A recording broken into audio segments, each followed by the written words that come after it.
It's my honor and my privilege to introduce to you no other than the great George Norrie. Please put your hands together. George.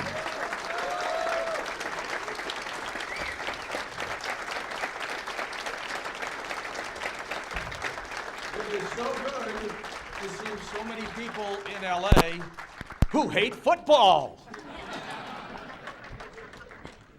Where are you going? Come here for a sec. Yeah.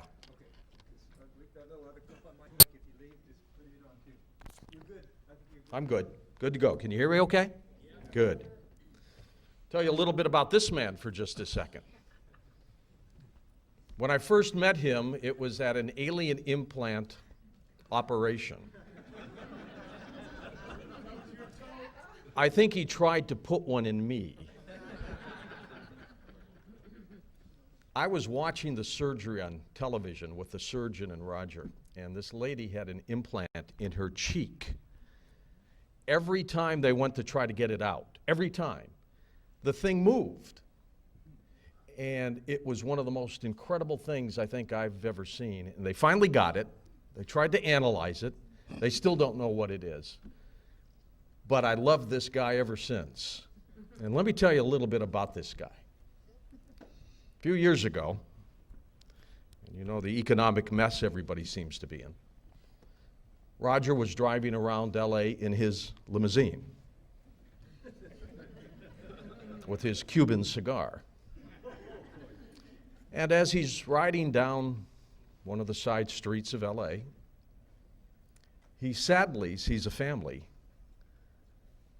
sitting on the side of the road on their knees eating grass.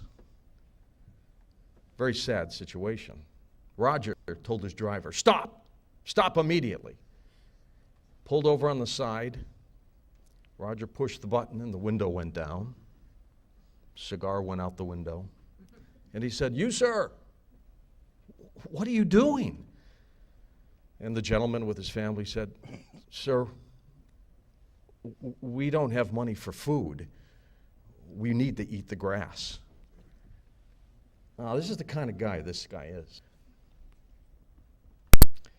He said, "Tonight, you will get in my limo and you will dine with me at my place." The family started crying. And Roger said, "I just can't wait to get you folks to my house. My grass is this high."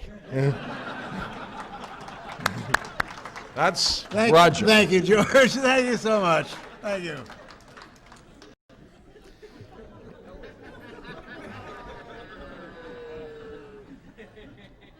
Now, of course, when I travel with our network, all right, I'll walk with it. Here, don't worry about it. I've got it. I've got it. I'm live. When I travel, and when our network travels, this is what they do. Rush Limbaugh has his own jet. Lucky Rush. Sean Hannity, I think he has maid service. Glenn Beck gets almost anything he wants. All I ask for is a little ride wherever my speaking engagement is. I'm not asking for too much, am I? So today, as I waited at the network for my ride, it didn't show up. And I'm looking at my watch and I'm going, my gosh, I've got to introduce Jordan. I've got to get here. There's no ride. Now Tom, my line producer, you know Tom, he's the guy who's there every night with me, taking the calls in and working on the guests that I have during the news hour. And we've got our other producers in Oregon still. Well, Tom's not with us today, so we've got our assistant producer, Gina Salvati, with us. Gina, stand up for a sec. Just take a quick little bow, would you? Thank you for everything you do. So Gina said, George, we got to get you down here. She said, let's just take a bus. I said, go, Gina, I'm not going to take a bus. She said, George, either we drive or you take a bus. So we hailed the first bus that came by, and in we went. Now, I've never been on a bus here in LA.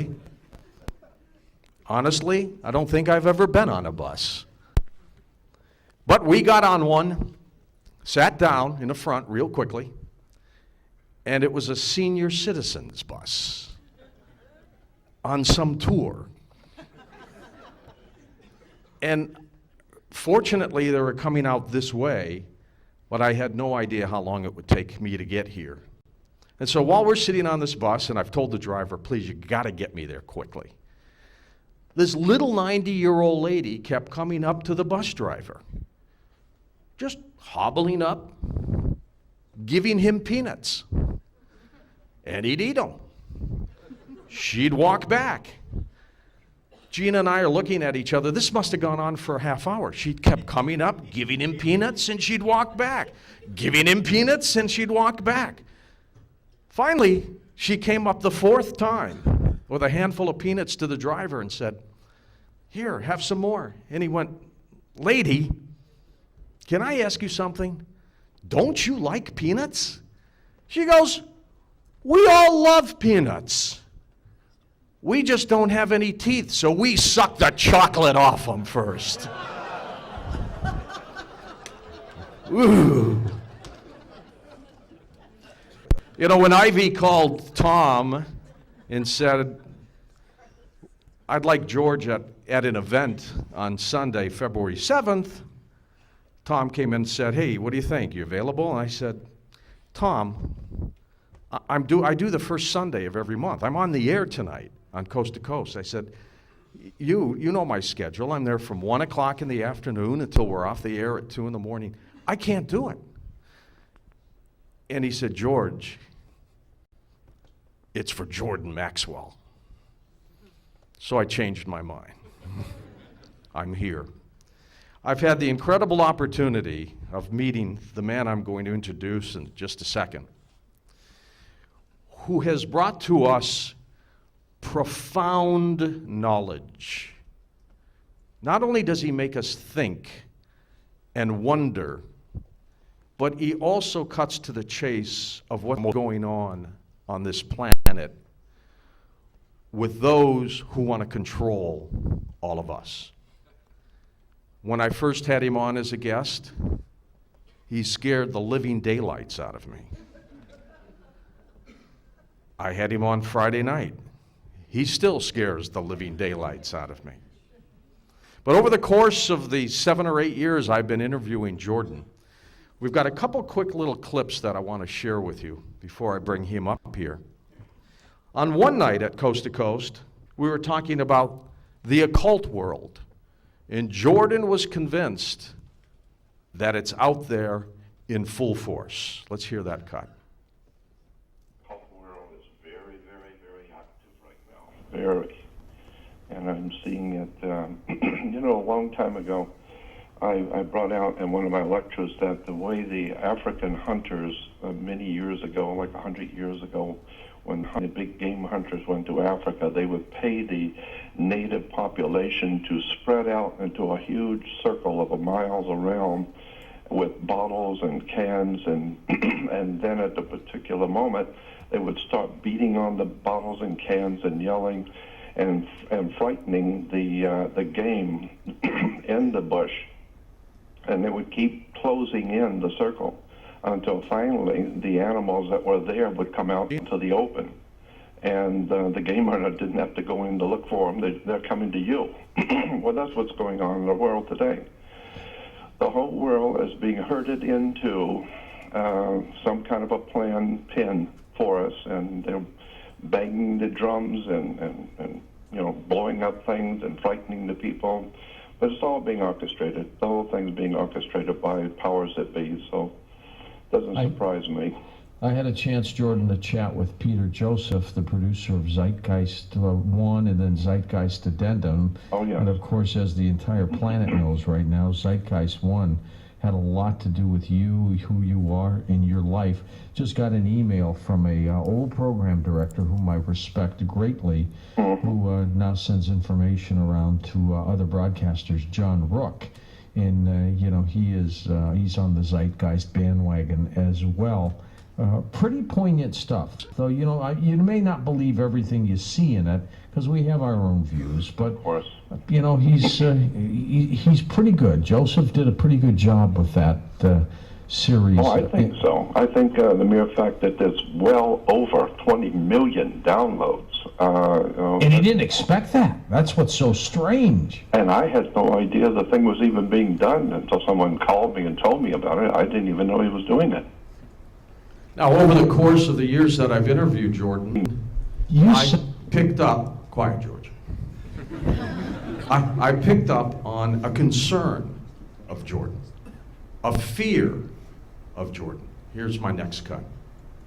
Sound concerned for us, and definitely concerned for yourself. Well, am I picking that up? No, you were absolutely right.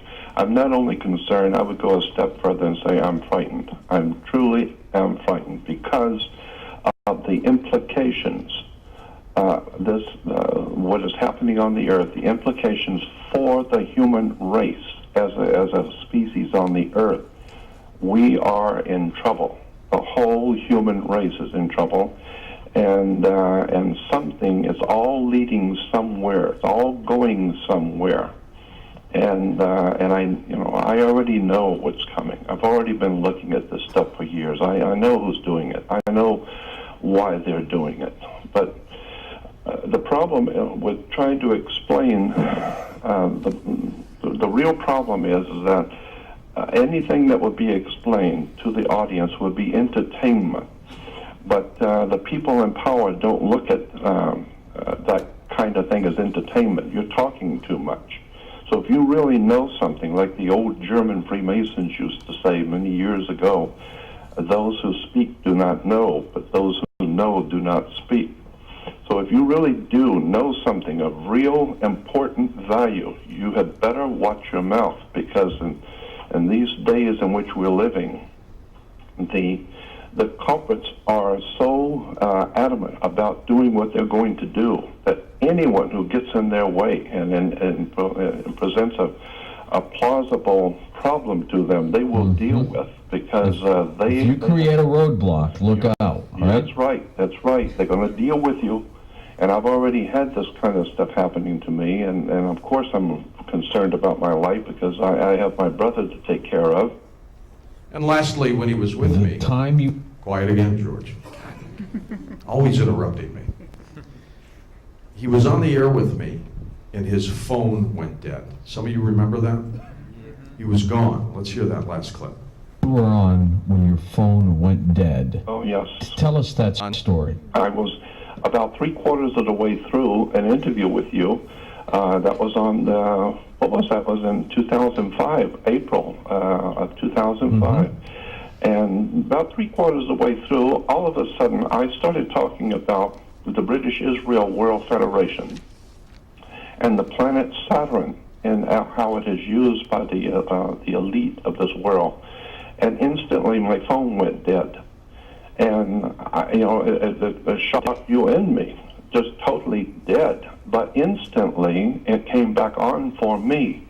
And I heard people walking around. It was obviously a small office, because you could hear them walking around talking, and the voices were reverberating in a small room. And I heard one guy talking to another, saying, somebody's going to have to do something about this guy. And others were talking about me in a low voice, saying something, and then they walked over. I could hear them coming toward the phone, and they hung it up. So I know that they let that... They wanted you to hear that. They wanted me to hear. And so and then for a couple of days after that, my phone was dead. I was scared. I was actually scared, because I had always pictured what I was doing as an American was trying to enlighten my fellow man and my fellow Americans to week. what was going on, but I never realized that I was actually tapping into something that was legitimately legitimate trouble. Jordan Maxwell almost was not with us this moment.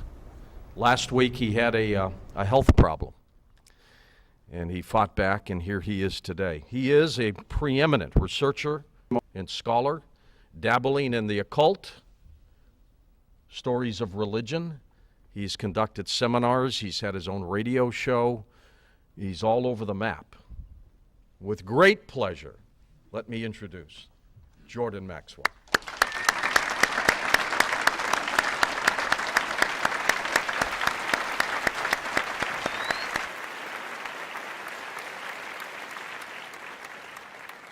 I want to again thank George for being here.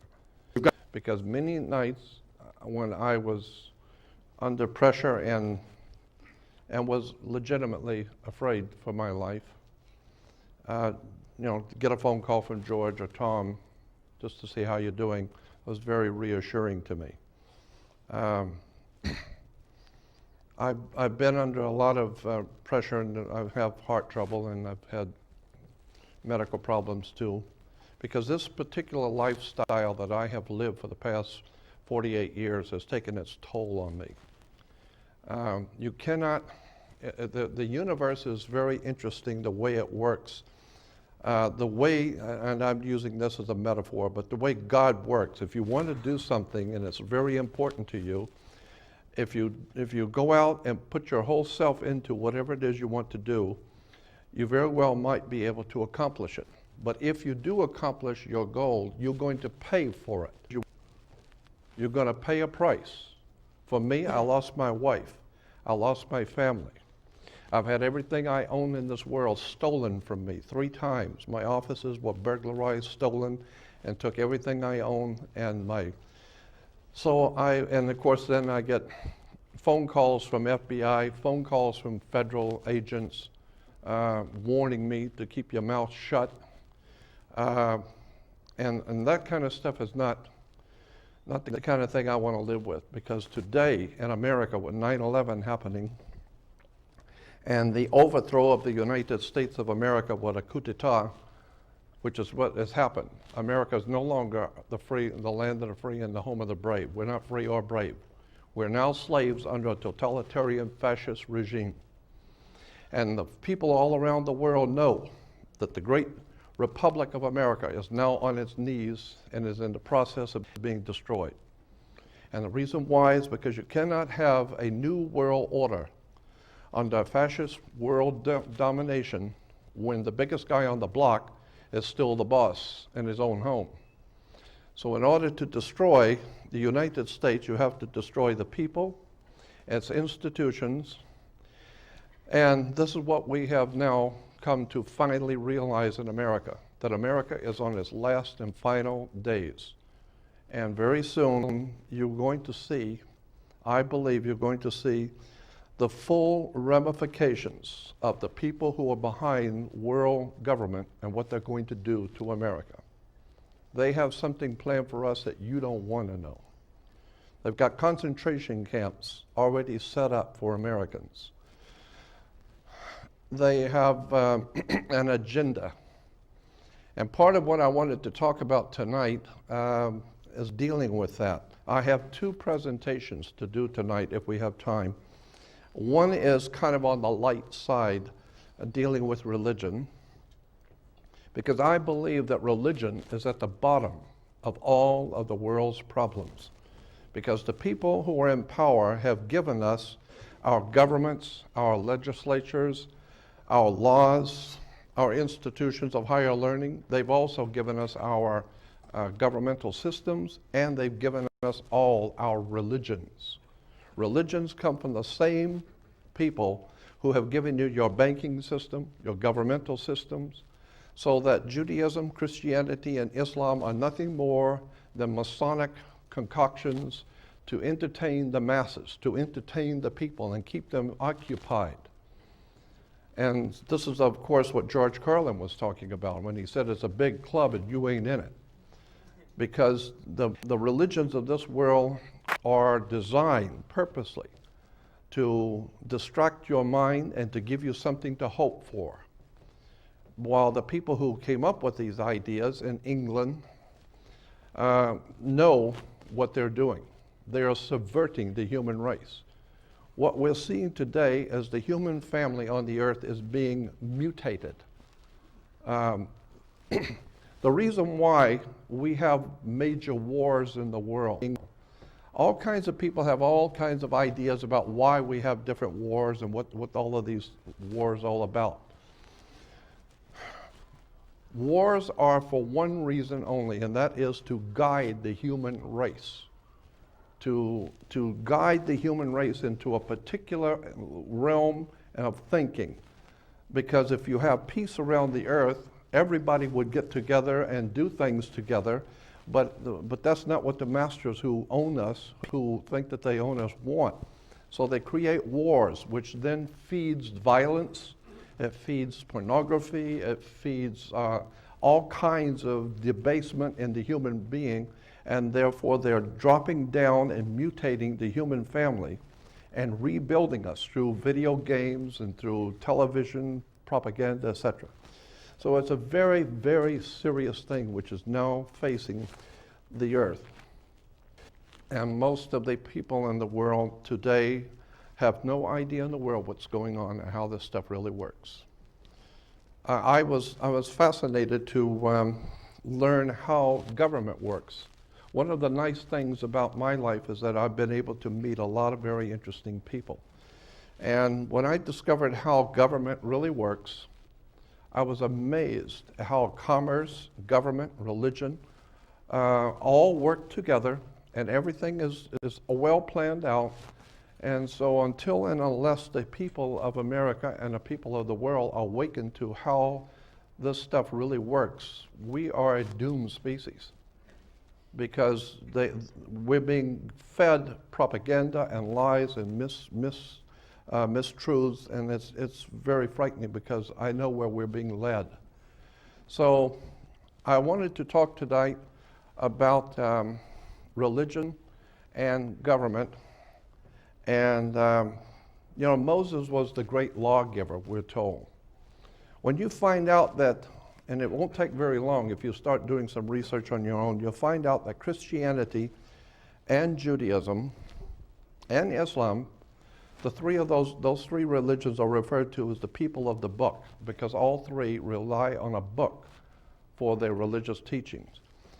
The Quran, the Bible, and the New Testament.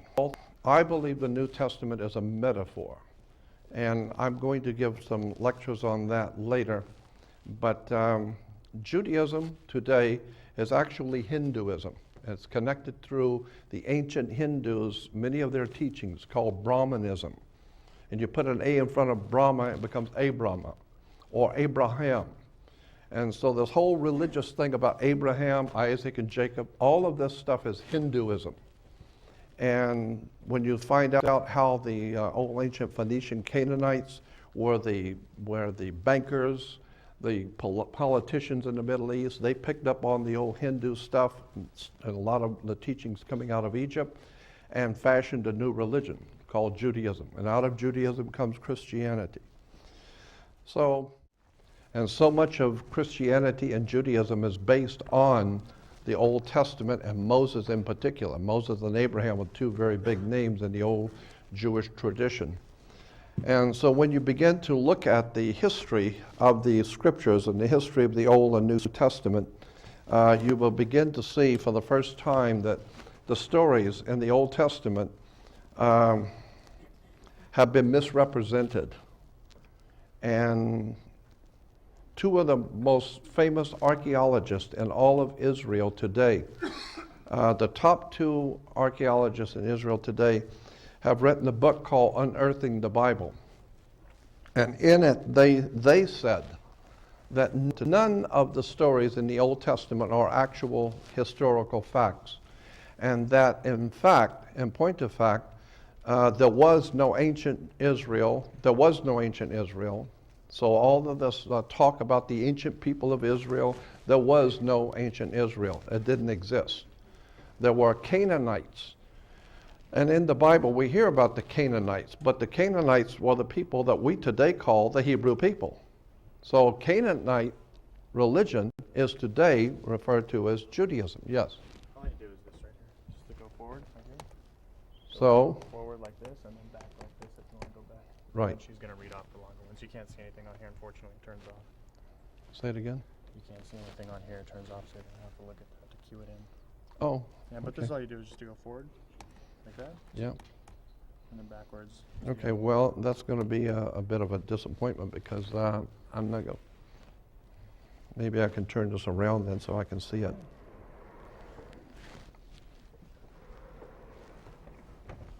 Something like that. I guess that's about as good as we can do.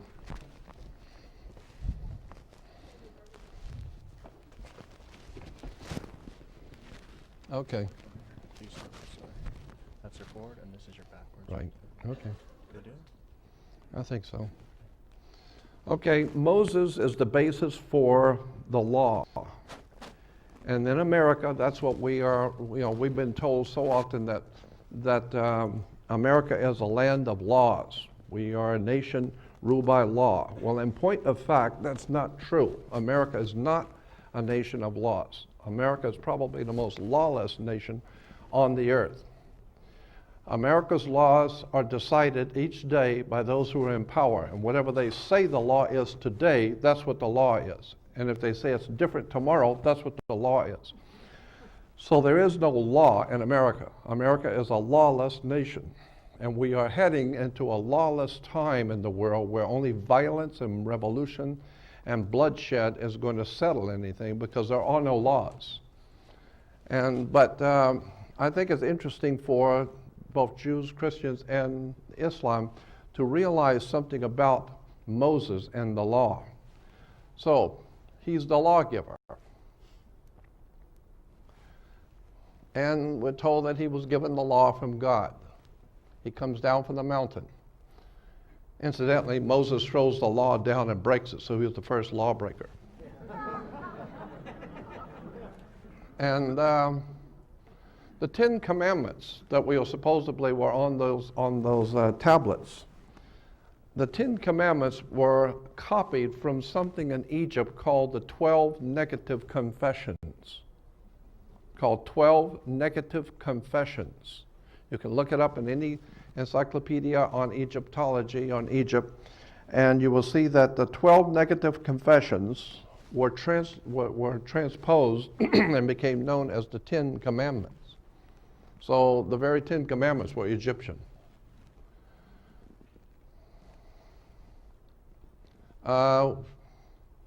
That's just some scriptures showing the connection between the ancient book of the dead of Egypt and the Exodus.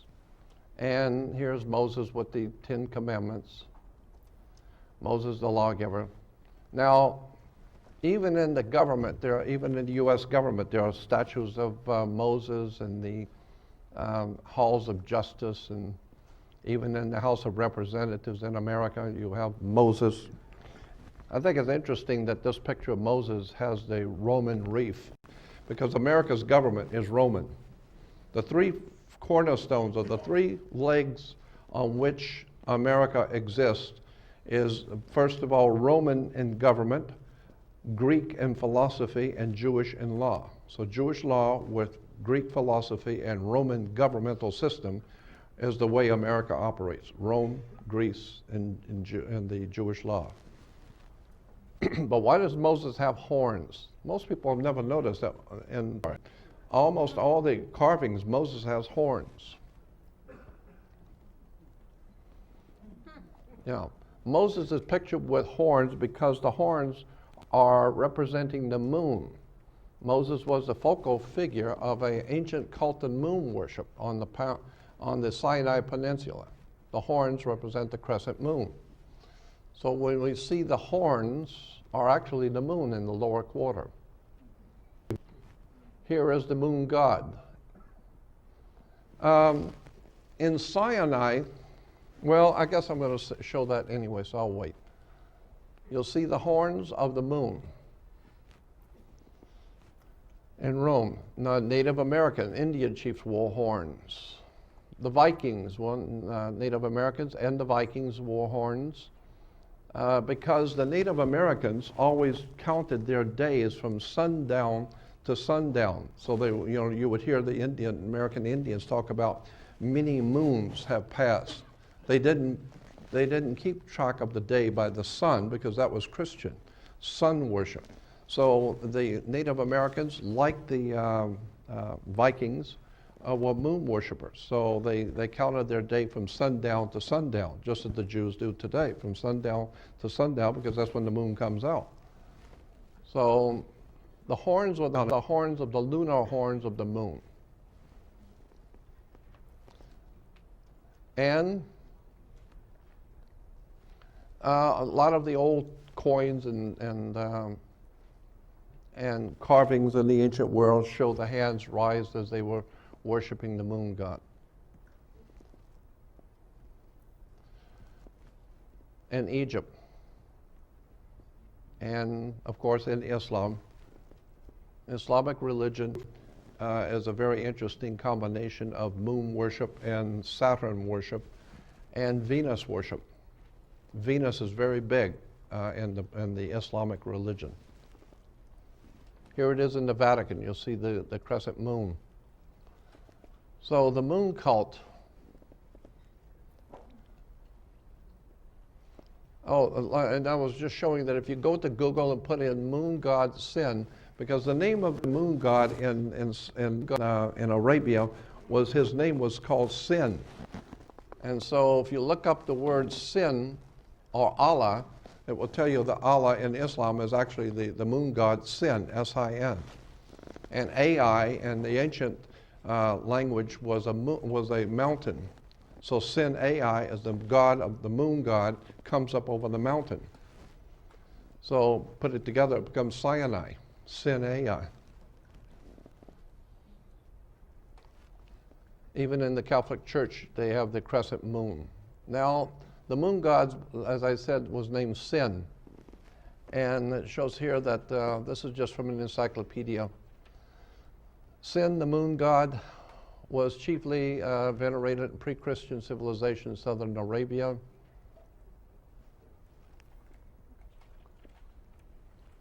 If Moses climbed Mount Sinai to meet the resident God, then the God he met there would have been the moon god Sin, who had been enthroned on that mountain since the rise of Samaria. Sin gave his name to the whole Sinai Peninsula. So the moon god's name was Sin. And moon worship has been big all over the Middle East. And you'll see moon god virtually everywhere in the Middle East. And then we get to this article points out that the original Yahweh was only another form of this primitive lunar deity of Arabia. So Yahweh of the Hebrew religion was actually Sin Ai. And this is why, even in Israel today, they do not spell synagogue S-Y-N. In Israel, they spell it S-I-N, because synagogue was the house of worship of the god Sin. Synagogue. And here in Israel, you'll see another synagogue and blow it up, and it's S-I-N. So synagogue comes from the early worship of the moon god Sin.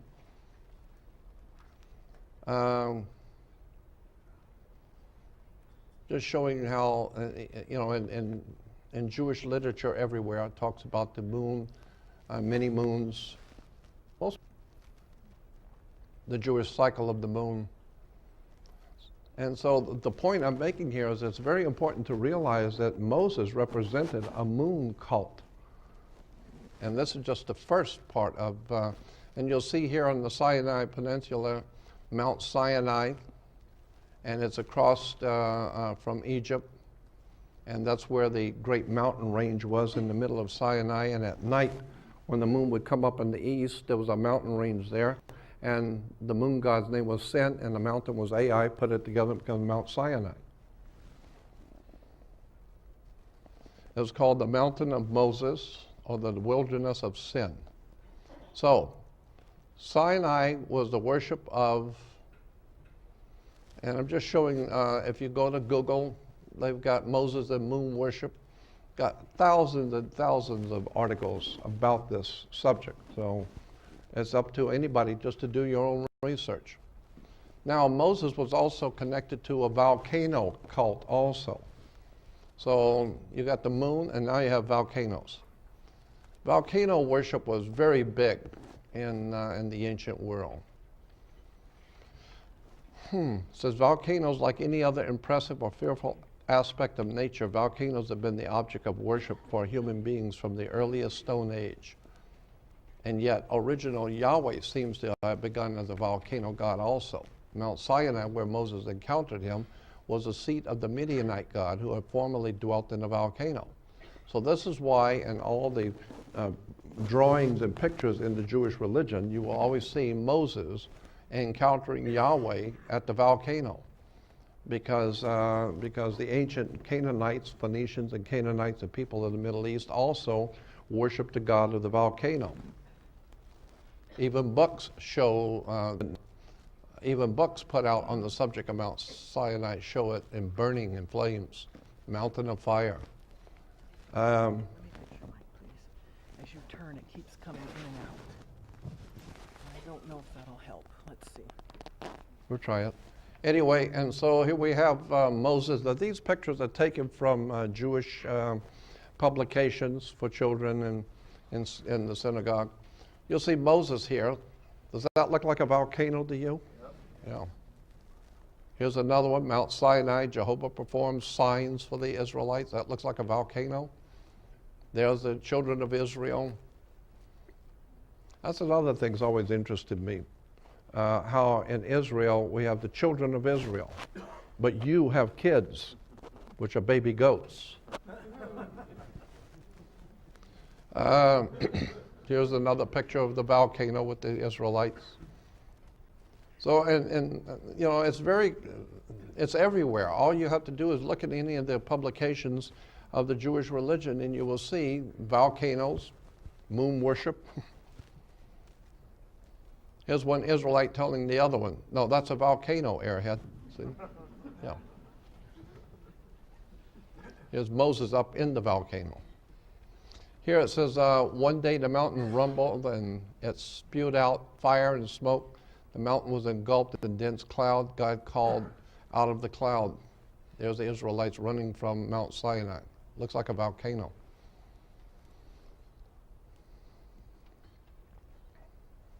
And here's a mountain named Sinai, and does that look like a volcano?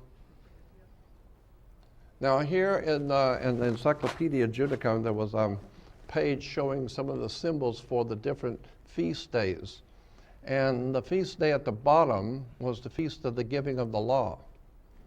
This is from the Encyclopedia Judicum. Here's the feast day of the giving of the law. Does that look like a volcano to you? Yeah. Because the Jews were worshipers of a volcano god, worshipers of a moon god. They were worshipers of the planet Saturn. Saturn was called Lord of the Rings because Saturn was God of the Rings. And they're still making movies in Hollywood today, Lord of the Rings. And most people going to movies have no idea in the world that Lord of the Rings is the planet Saturn, and Saturn was the god of the Hebrews, or another name for Saturn was Yahweh. Yahweh, or Yahweh, Jehovah, Saturn, Lord of the Rings. This is why women were told to listen to their god, so they would wear an ear ring. Men were to get married before their god, so they wear a wedding ring, because the rings represent the planet Saturn. We can get into all of that when I get into courts and government later. So there it is, the feast of the giving of the law to Moses, a volcano. The volcano comes from, the word volcano comes from the Latin volcano god Vulcan, or Volcanus, derived from the old Cretan deity Volcanus. My dear friend here, Abin Ray, was going to do the reading, but as long as I feel, you know, as long as I got the energy, I'll do it then. So here's Volcanus. The word volcano comes from the Latin volcano god Vulcan. There's Vulcan, beautiful picture. Prometheus was a volcano god whose worshippers took him to Greece. Yahweh was a volcano god whose worshippers took him to Judah. So tribes living on the slopes of the fallout area of an active volcano promoted their smoking home to the status of tribal goddess, regularly captured enemies and threw them into the volcano. Yahweh, whose worshippers were the Jews, Vulcan, later, when the Jews became patriarchal, the Mount Yahweh, which was female, became Mount Yahweh, dropping the feminine ending. So the original Yahweh seems to have begun as a volcano god on Sinai. So here's God. You'll see he's raised on the mountain. This is God chiseling the law of Moses. And you'll see the mountains on fire. You'll see the lightning behind God, which is the same lightning and fire of Volcanus. He was also identified with the local moon god Sin, after whom the mountain was named.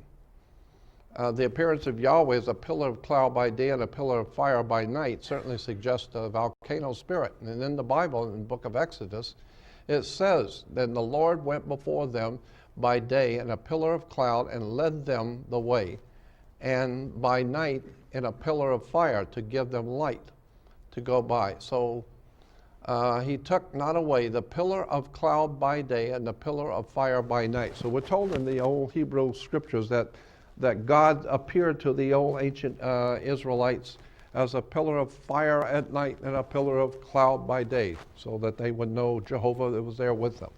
Well, that's what you get with a volcano, is a pillar of cloud by day and a pillar of fire by night.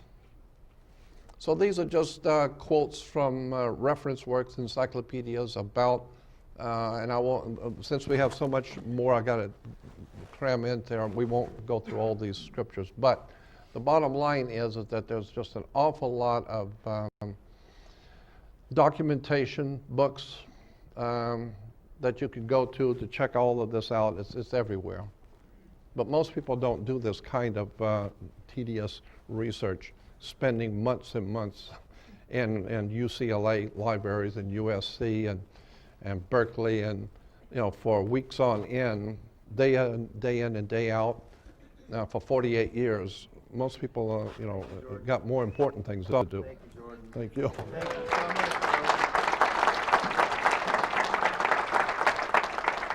So, yeah, I would spend days and days and days, sometimes weeks on end, just on one subject at UCLA, and they have like a 7-story library above ground and 3 stories below. I'd spend weeks and weeks just photocopying documents, talking to rabbis. They used to go down to the Simon Wiesenthal Center for Holocaust Studies and sit there for hours and talk with the rabbis. And one of my dearest friends was Rabbi Marvin Antelman from Newton, Massachusetts. Rabbi Martin Antelman was a very, very kind and loving man. He was a very dear man, and a very dear friend. And at the time, he was a president of something called the American Rabbinical Association. So he was a very highly placed rabbi. And this is back in the early 60s. And Rabbi Antelman and I used to sit and talk about religion, philosophy, governments, war, and the whole state, what we call Israel. You'd be surprised at the stuff that the rabbis actually know. They're not telling you. I asked Rabbi Antelman one time, I said, Rabbi, tell me the truth. Was there, in point of fact, Abraham, Isaac, or Jacob, or Moses, or King David, or any of those people, did those people actually really exist? And his response was something to the order of, look at, everybody has a religion. The Catholics got a religion, Muslims got a religion, Buddhists got a religion. We got to have something too, but we got a religion. And so I said, yeah, but were these people real? And so he said, Abraham, Isaac, and Jacob is actually Brahma, Vishnu, Shiva. From Brahma, Vishnu, Shiva, you got Osiris, Isis, Horus, or Father, Son, Holy Ghost. There's always must be a triune God. It's always three gods in one. So therefore, the Jews can't have anything to do with Brahma, Vishnu, Shiva, so they have Abraham, Isaac, and Jacob, which gives us Judaism. No, there's just three names of three divine principles. So the whole thing is based on the triune gods. But here in the scriptures in Job 36 in the Old Testament, it says, the noise thereof showeth him concerning it. The cattle are concerned, the vapor, the noise, therefore telling concern the storm that is to come. These are just scriptures talking about, like down here on the bottom on Job 37:2 says, hear attentively the voice, the noise of his voice, and the sound that goes out of his mouth. We come to find out that he direct it under the whole heavens, and his lightning to the ends of the earth. And after it, the voice roared, he thundered with his voice of his excellency. So even in the Old Testament, it's talking about God thundering with his lightning and his thunder. And God, on the bottom of here, on page 960, it talks, in the scripture says, God thunders marvelously with his voice. So we're talking about a God of thunder, the God of the volcano.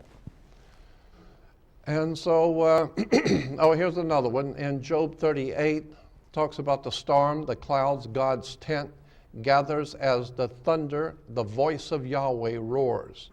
They descend and God shoots the arrows of his lightning. So the storm, the clouds, and God's tent gathers as the thunder, which is the voice of Yahweh. So you got a cult that's hearing thunder, and that's God speaking. And of course, if you look up the word God in a Latin dictionary, look up the word God in Latin, it's Deus, D-E-U-S, I think it's spelled D-E-U-S, Deus. And Deus, it will tell you in the Latin dictionary, comes directly from the word Zeus in Greek. So when you hear Christians or Jews talking about God, the word in Latin is Deus or Zeus. Zeus was the god of lightning and thunder. So when you hear the Christians talking about God, just know that what you're talking about, let's go back to the Catholic Church, go back to Rome, and go back to the word in Latin for God, which is Deus, which comes directly from Zeus, the god of lightning and thunder. I don't want to tell Christians that too much, and this is why I don't talk about this kind of thing on George Norrie's show, because people are not ready for the truth. I'll give you an interesting piece of information. Oh, thank you. I'll give you an interesting piece of information. I've learned this the hard way, but people will always support what they want to hear. They will not support what they don't want to hear. So if you like country western music, you're not going to pay $40 for a rap concert, right?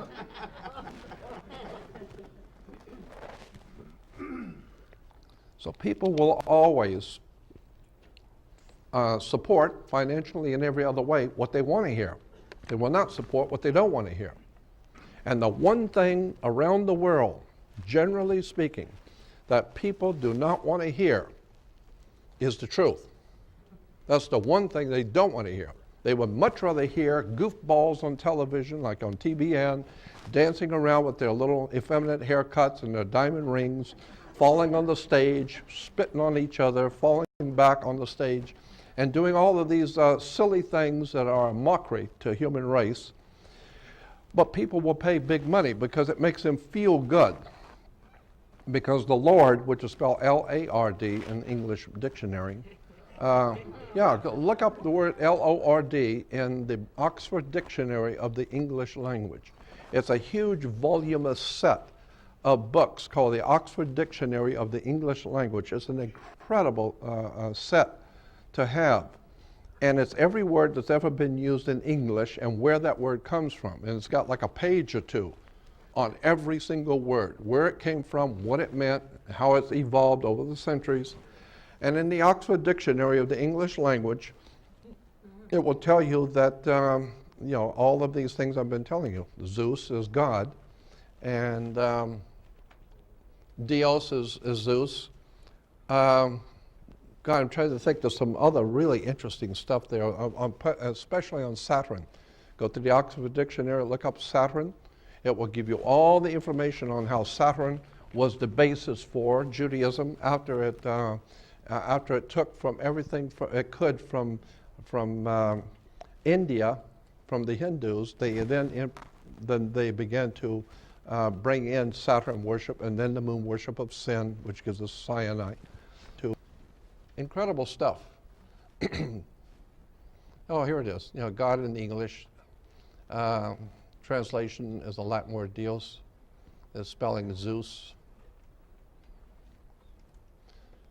But Christians, I have found, want to, as I said, people generally speaking don't want to hear the truth. They would much rather pay a lot of money to hear what they want to hear.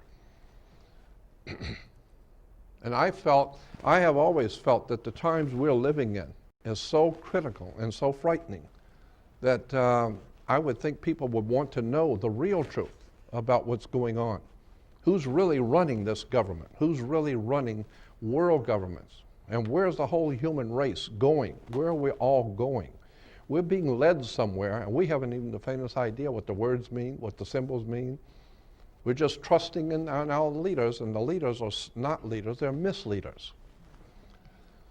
So there's the volcano cult with the lightning and the thunder. The scripture even says, in the Bible it says, and after it the voice roared, he thundered with his voice. So much for Moses and the volcano. So now we know Moses was connected to the moon worship in Sinai. He was also connected to the volcano worship. And one more point about Moses and Vulcan, the volcano god. Vulcan, the volcano god, Mr. Spock was a Vulcan, right? And the reason why that hand signal, that hand sign, is Hindu. It goes back to an ancient concept in the ancient Hindu religion.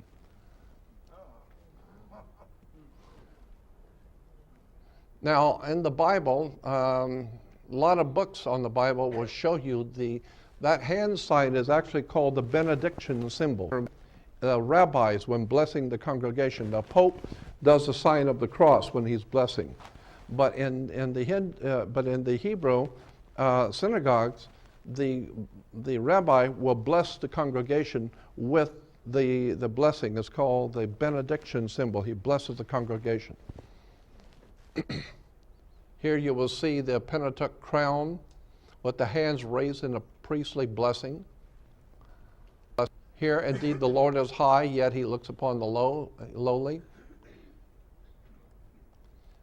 You know, and that's another point I'm going to make here in a few minutes about why they call God the Most High and why the Lord is the Most High. There's a reason why. Here in the synagogue in downtown Los Angeles, you will see the rabbi giving the benediction symbol. So you'll find it everywhere. Here is a rabbi blessing the congregation. So this is a benediction symbol of Vulcan, the volcano god.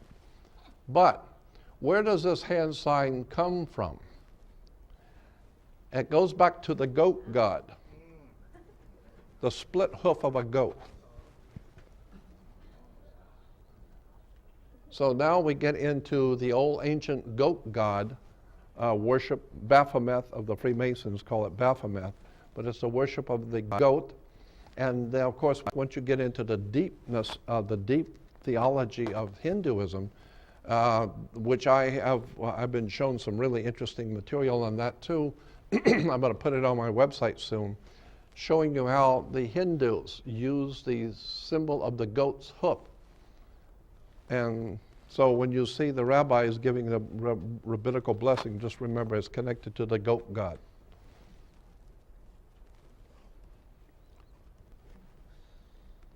Goat worship.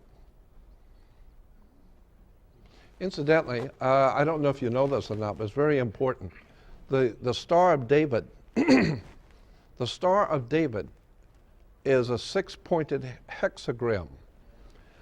And the hexagram was a symbol for, if you go to the Encyclopedia Britannica, Encyclopedia Americana, any great reference works of encyclopedias, and look up Star of David. It will tell you Star of David is actually a hexagram, which was the original astronomical symbol for the planet Saturn. Saturn was always pictured in the ancient astronomical text during the Middle Ages and the medieval times as a Star of David, six-pointed star, two triangles interposed. The Babylonians would draw a triangle on the ground and then draw an opposing triangle, making the six-pointed star or hexagram, then draw a circle around that hexagram and stand inside of it. Now you're inside the magic circle, putting the hex on someone. So that's where we get the word, the putting the hex on you, is because the six-pointed star is a hex. So today we have Jews going around the world proud to show you that they've got the hex put on them.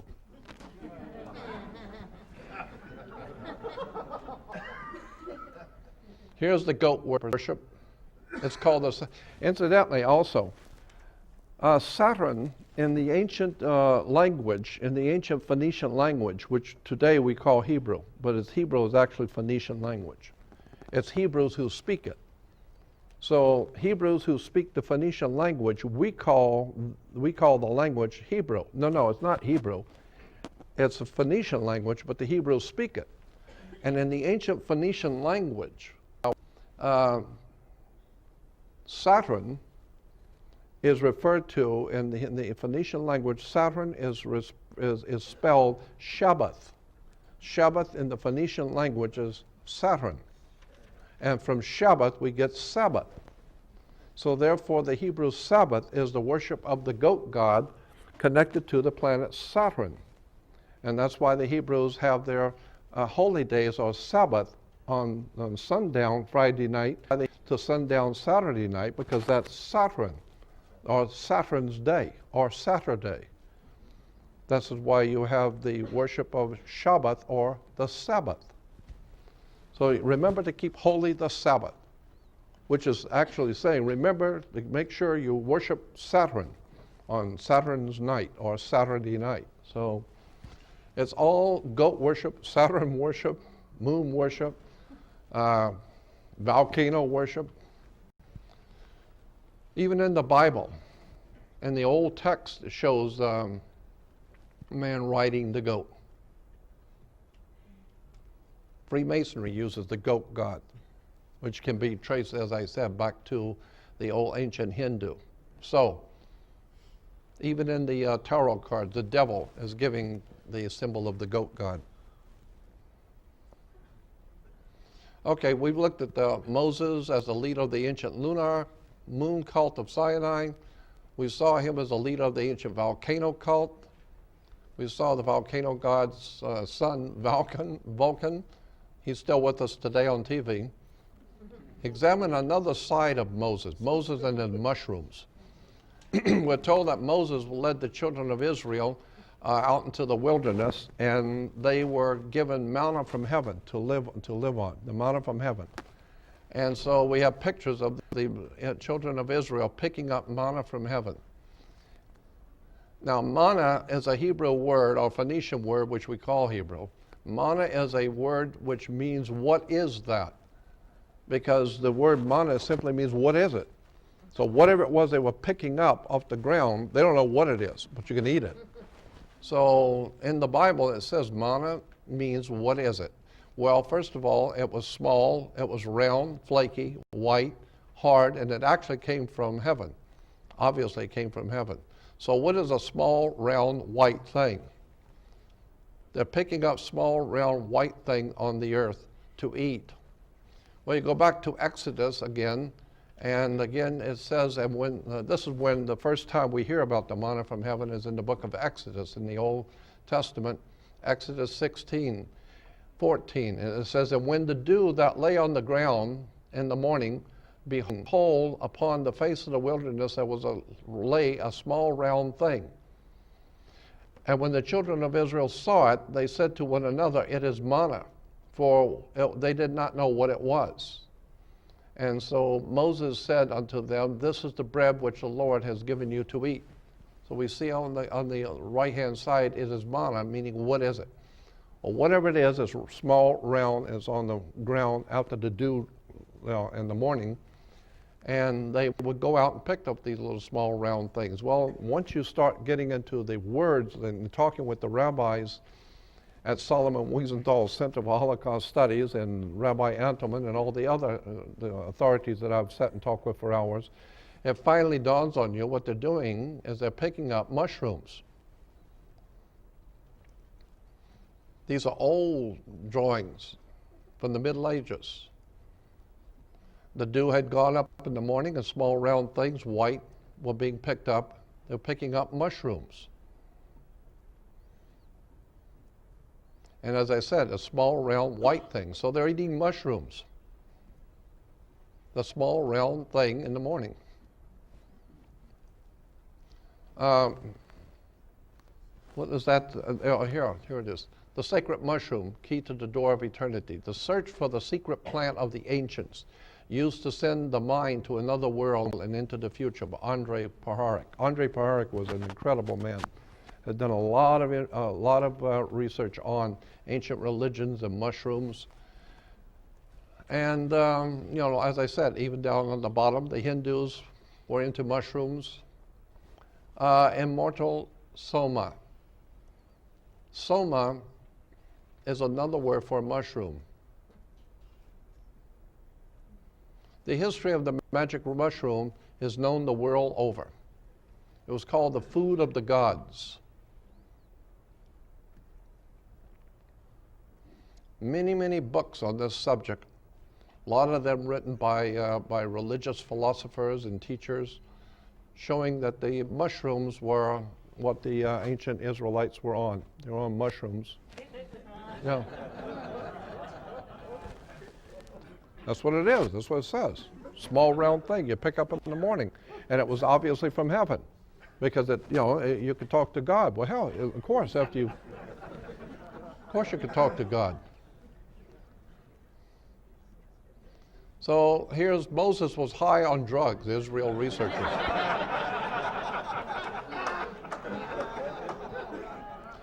Yeah, but this is in a Jewish newspaper, in the newspaper and in magazine articles in Israel. They're talking a lot about this now in Israel, about how Moses was nothing more than on mushrooms. Here's another newspaper, and it shows Moses from the Hebrew University. Moses was tripping on Mount Sinai. Yeah, I didn't write this. This is from Israel. And here's another one, talking about Moses on mushrooms. Moses was not the only one on mushrooms. Adam and Eve also beat him to it. So the catacombs in France and in the ancient churches were pictures of Adam and Eve in the Garden of Eden, and you will see it's Adam and Eve are at a mushroom.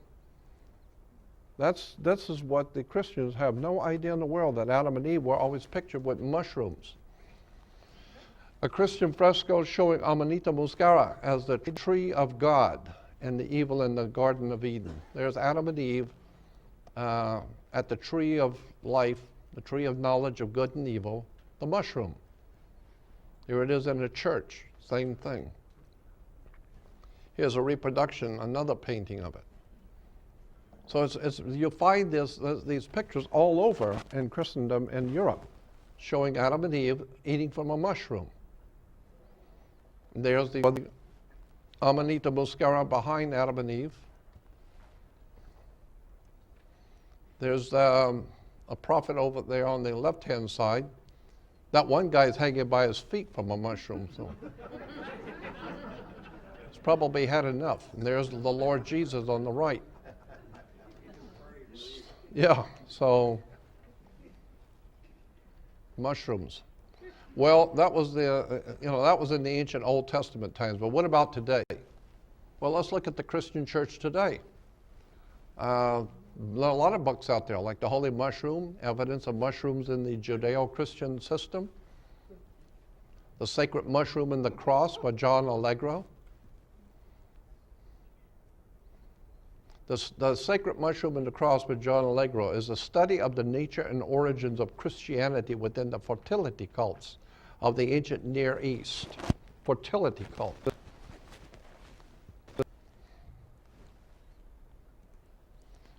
Here is a beautiful painting, but the top ones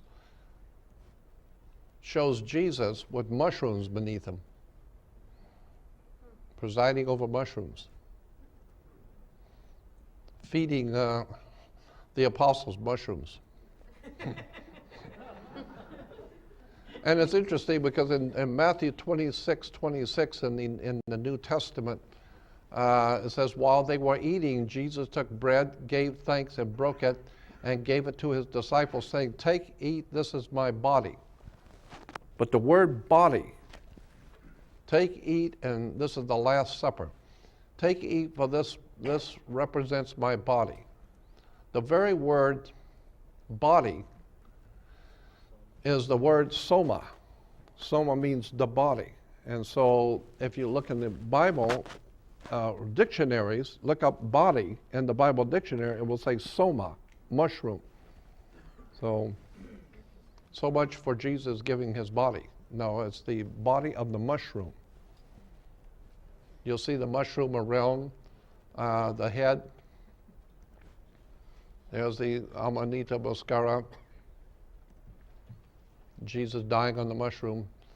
So Christmas is Jesus' birthday, so naturally the symbols will match. So in Christmas, you have mushroom heads, Santa Claus on a mushroom, mushroom trinkets, all kinds of Christmas decorations dealing with mushrooms. Yeah, and the wreath is filled with mushrooms. Most people don't know, why do you have a wreath, a Christmas wreath on your door? A wreath was always a symbol of someone dying. It's because the son dies, God's son is dead, so they have a Christmas wreath. That's a whole nother subject when I get into astrotheology. That's a whole day's subject of breaking down the story of the New Testament for the first time, explaining what the New Testament was actually saying. When you find out the symbolism and the words and the terms of the New Testament and what the story really was, it was called astrotheology. It's an encoded story. So the story of Jesus is an encoded story. We hear about Bible codes all the time, but there's another code which most people have no idea about, and that's the story of Jesus in the New Testament is an encoded story.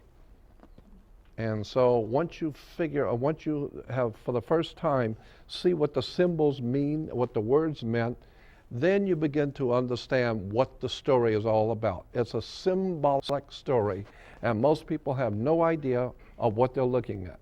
And so they're taking the New Testament as historical fact, when in point of fact, the New Testament is a metaphor. It's a symbolic story. And if you don't know the symbols, you're never going to figure out what the symbolic story that's encoded in it. Very interesting stuff when you get into the real story of Jesus. Again, mushrooms are always in the Middle East and even in Europe, always connected to the mushroom. Santa Claus, the mushroom. Incidentally, too, Santa, S-A-N-T-A, S-A-N-T-A, you can interpose the A and the T and it becomes Satan, S-A-N, S-A-T-A-N. So in conclusion, we see that Moses and the manna from heaven that the Hebrews are picking was mushrooms. And with this knowledge, we can see the logic of the headdress.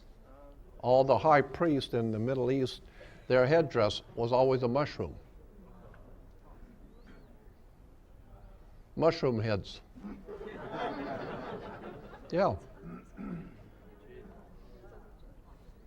Today, I mean, is that a mushroom, the upside down mushroom? Now here's a mushroom head.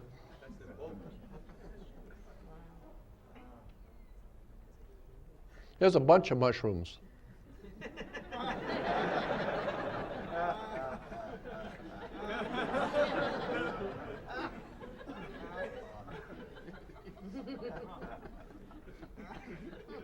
That one chump on the left looks like he's been on it for a while.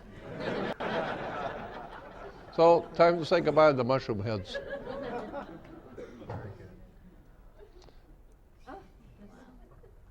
So, Judaism is connected to mushrooms. So much for the law of Moses.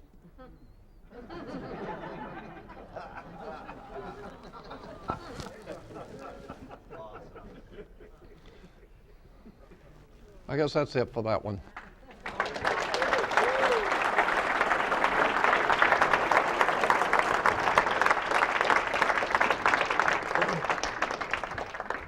The reason I'm dealing with this subject in public is because it has become apparent to me that this is an idea whose time has come to tell the people the truth. Because there's a world of difference between religion and spirituality.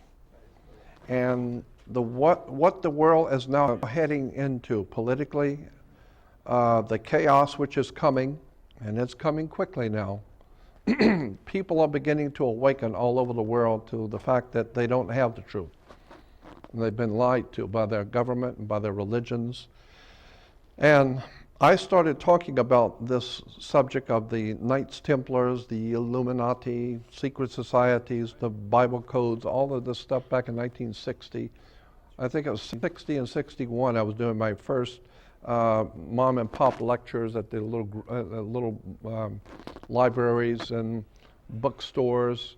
And I would go around all over Los Angeles giving lectures on secret societies, astrotheology, occultism in religion, government, conspiracies. Like I said, and I used to go to some of the studios late at night. I could get a pass to get in. Some of the guys that were working at the studio would get me a pass to get in at night. And I would go to some of the studios at night and give slide presentations on Bible codes, the Illuminati and Knights Templars and international banking. And that was back in the 60s. And then I got into the really dark stuff, Nazism, communism, fascism, and was doing lectures all around Los Angeles in the late 60s, early 70s.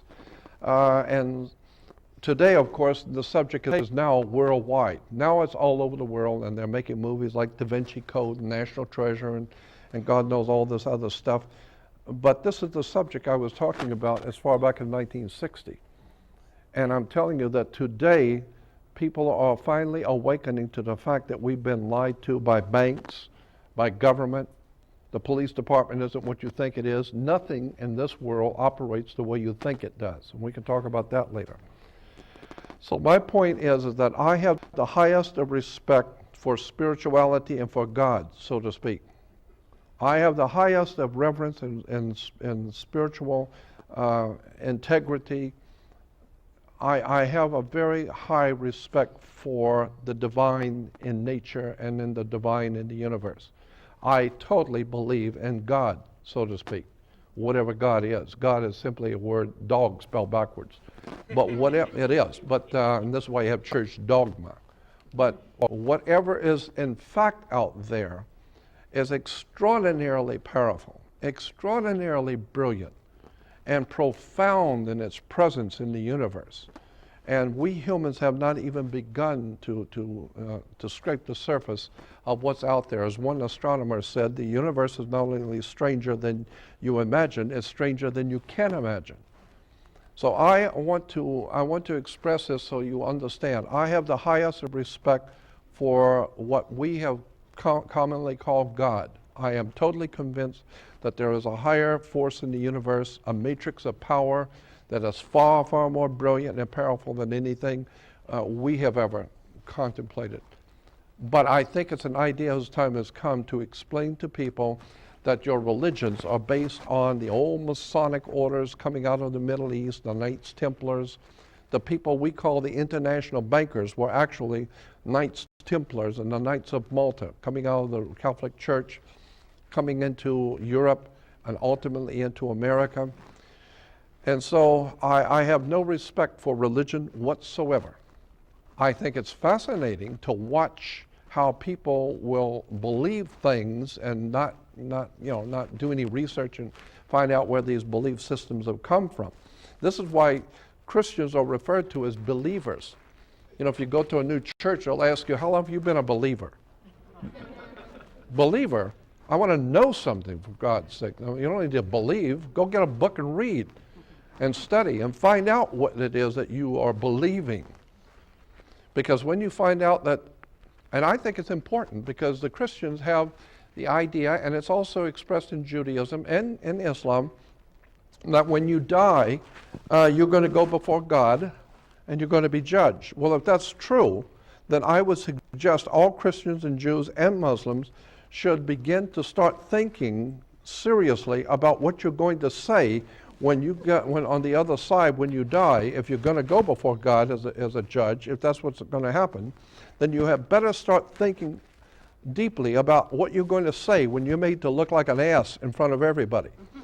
Because when you find out that everything you believed was a bunch of bull, it was all man-made stuff given to you by the Knights Templars and all the secret societies of Freemasonry coming out of Europe, and the church was nothing more than a Masonic order financed and promoted by the old Roman aristocracy of Rome, and that the entire superstructure of Western civilization is commerce, money, banking, and it has nothing to do with God, nothing to do with spirituality. Moses was into mushrooms and volcanoes. So I'm just saying we need to wake up and start doing some research on what is life. Where did we come from? What is God? Because if we don't, the whole human race is going to be raped. We are seeing it today. We are nothing more than a human resource. That's all we are. And we need to wake up and take back our spirituality, and you're never going to do it if you're hanging around in churches and synagogues and mosques. That's not where the truth is. The truth is like they said on television, the truth's out there. So I want you to understand, I am not criticizing spirituality of God. I'm criticizing corporate religions. I think I've had enough of it. Thank you.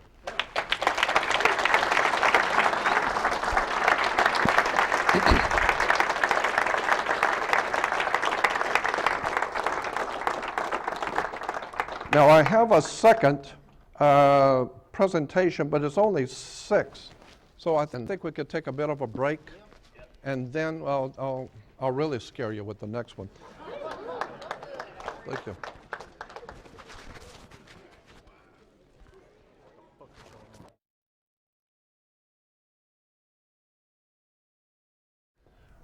Where we've been, where we are, and where we're going.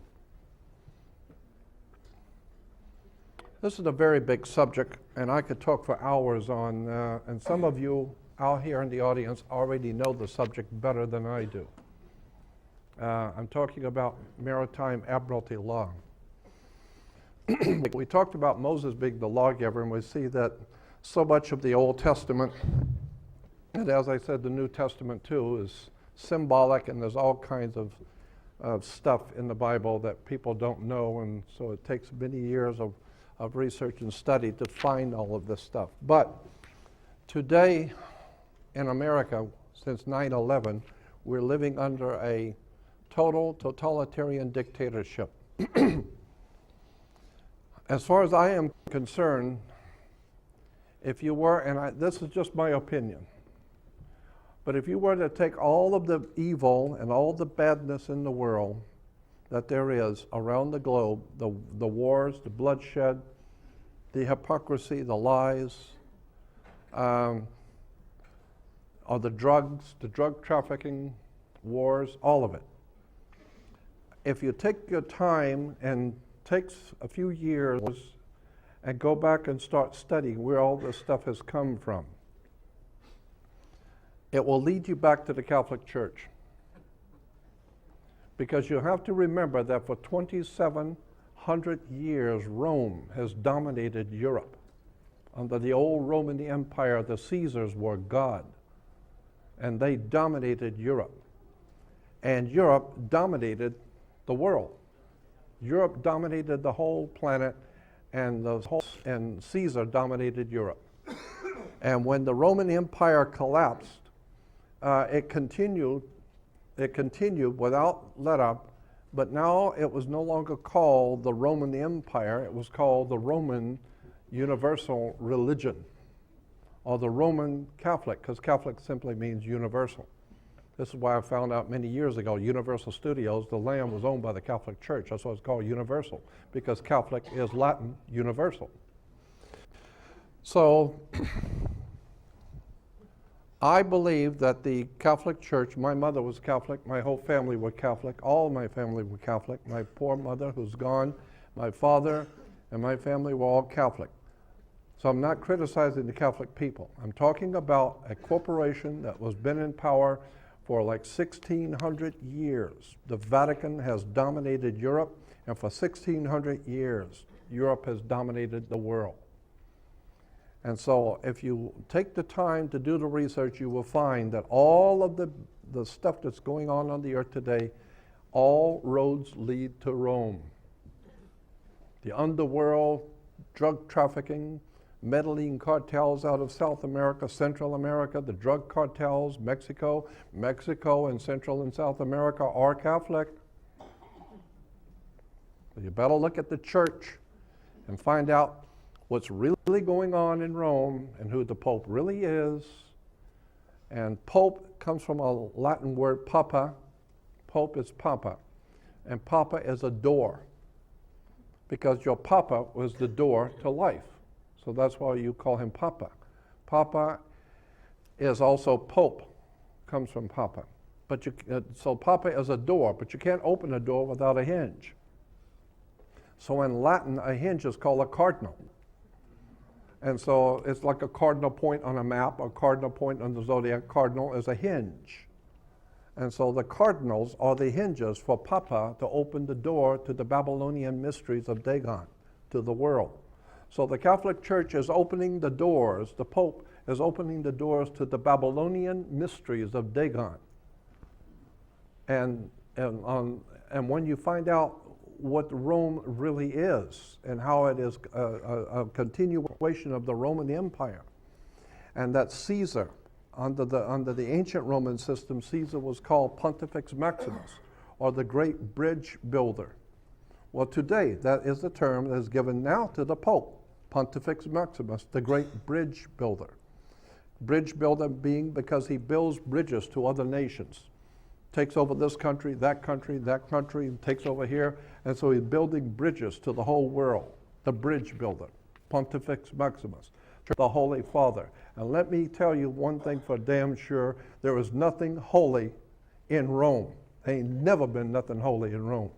We're talking about Caesar. We're talking about pure power, the power of the sword. And so there's nothing holy in Rome. There ain't never been nothing holy in Israel, ever.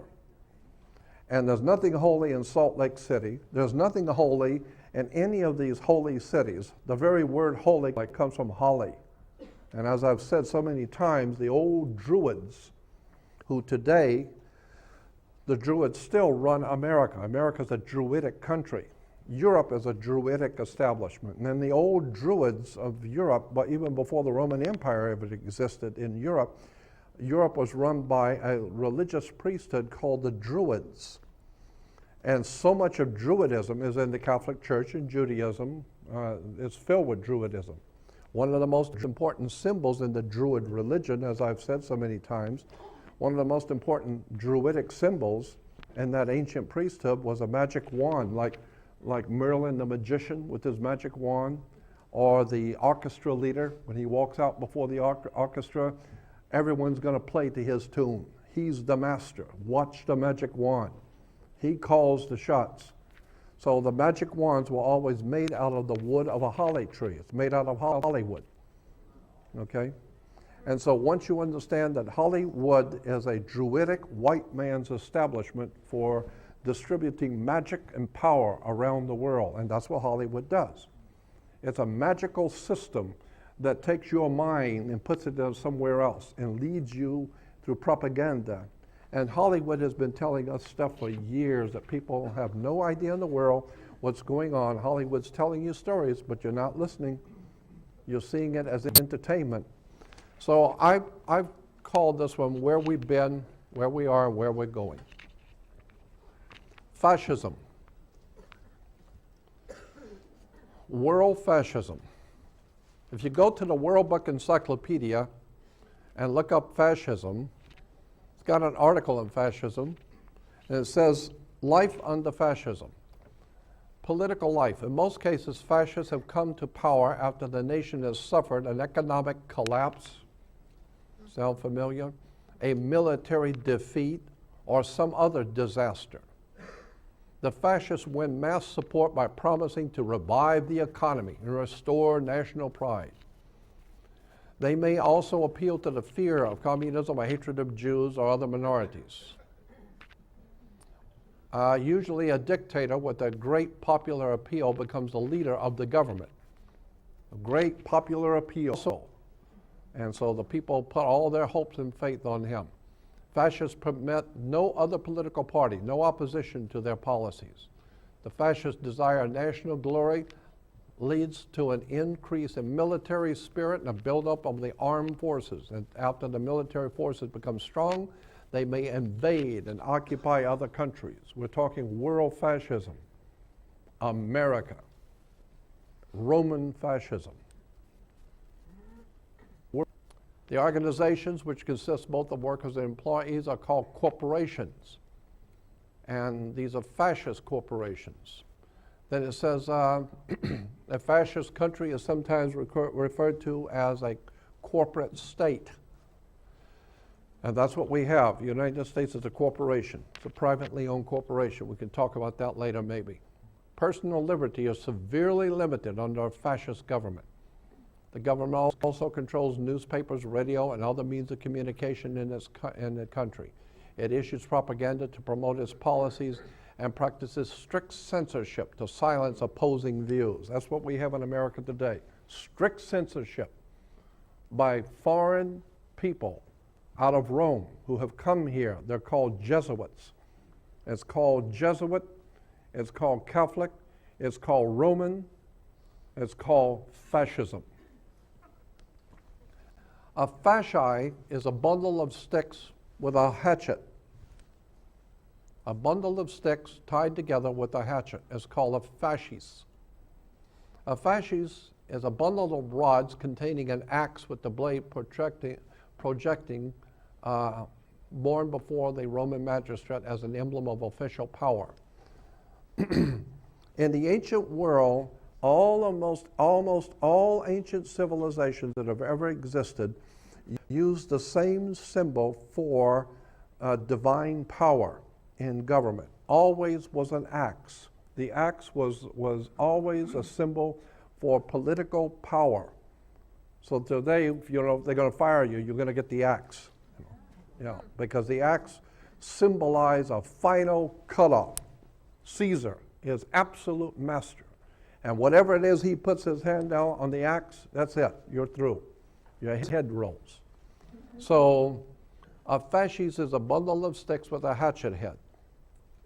Now, why a bundle of sticks? Because one stick can be broken.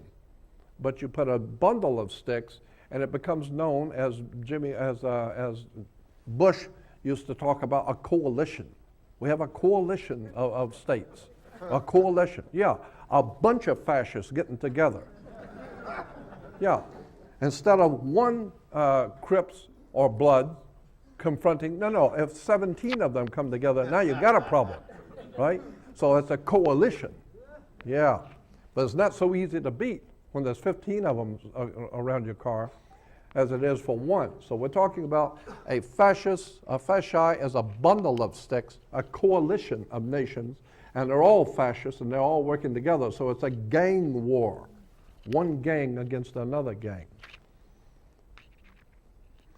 There it is, a Roman fascis used on Roman coins. It was a symbol of power in the Roman Empire.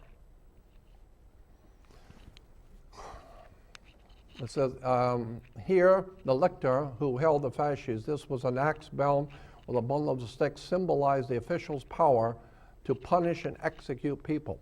All he's got to do is say, this guy's head goes off, and he's God. He is Caesar, and that's it. So the axe represented the power to kill, the power of Caesar. And the axe, of course, as I said, was always very sacred symbol. I've got books on this one subject of the sacred axe. There is a sacred axe in the Roman Empire. Here's another symbol of the fasci from Rome. So you'll find the fasci all over in World War II. Yeah, here's Goofies today playing like Caesar, and they're carrying the fasci and have no idea in the world what that symbol represents. It's the most reprehensible, in my opinion, most reprehensive, filthiest, and degenerate symbol for giving one man the power over a whole nation to kill whoever he chooses to and do whatever he wants with the people. That's fascism. And that's why in Washington, D.C., you will always see on each side of the president fascis. Absolute, total Roman fascism, totalitarian Roman state. And anybody that don't like it is going to prison. They'll find a misplaced comma on your income tax and you will go to jail. And incredible. It's on the American dimes. Is that why the Pope came to the U.S. in May of 2008? Say again? The Pope came to the U.S. to Washington, D.C. on May 15 of 2008. Yeah, you know, and he went to New York, to New York to what do they call it, Ground Zero. But I thought it was interesting. Go back and look at it. The Pope came to New York to honor, what happened in New York, and he went to Ground Zero in New York City on April 10th, 2009. April 10th, Hitler's birthday. The birthday of Adolf Hitler. 20th. My birthday is 20th then. That's when he was there. Si calma, Fiora. We took France in 17 days. Here you have the crossing of the fasces, and you'll see the papal mitre, the papal symbol beneath the crossing of the fasces. That's a very, very powerful Roman symbol, the two fasces crossing. That's a Roman Catholic symbol. There it is again, the crossing of the fasces. Roman symbol for the United States Senate. Because in ancient Rome, Caesar, the reference books will tell you, all the encyclopedias will tell you that Caesar's seat of power, where he sat to rule Rome, was on a hill called Capitoline Hill, or Capitol Hill. And on Capitol Hill, Caesar each morning would go up to be the official over the Roman Senate. And so today we have people who think they're God going up on the hill, and we hear that. Yeah, well, up on the hill today, so the president said this, and the president said that. What you're talking about is fascist masters up on the Capitoline Hill. Oh, the red cap is the Phrygian cap of revolution. That's a whole different, that's another story, the Phrygian cap. It has to do with sex. It's a sexual symbol, and it was used in Rome, but that's another story. Well, yes? The Phrygians write Revelation. Yeah, well, the Phrygian cap, it's called the Phrygian cap of revolution. Anyway, I don't want to get off the subject. The point being now is that the United States Senate, the symbol is the crossing of the Roman Catholic fasces.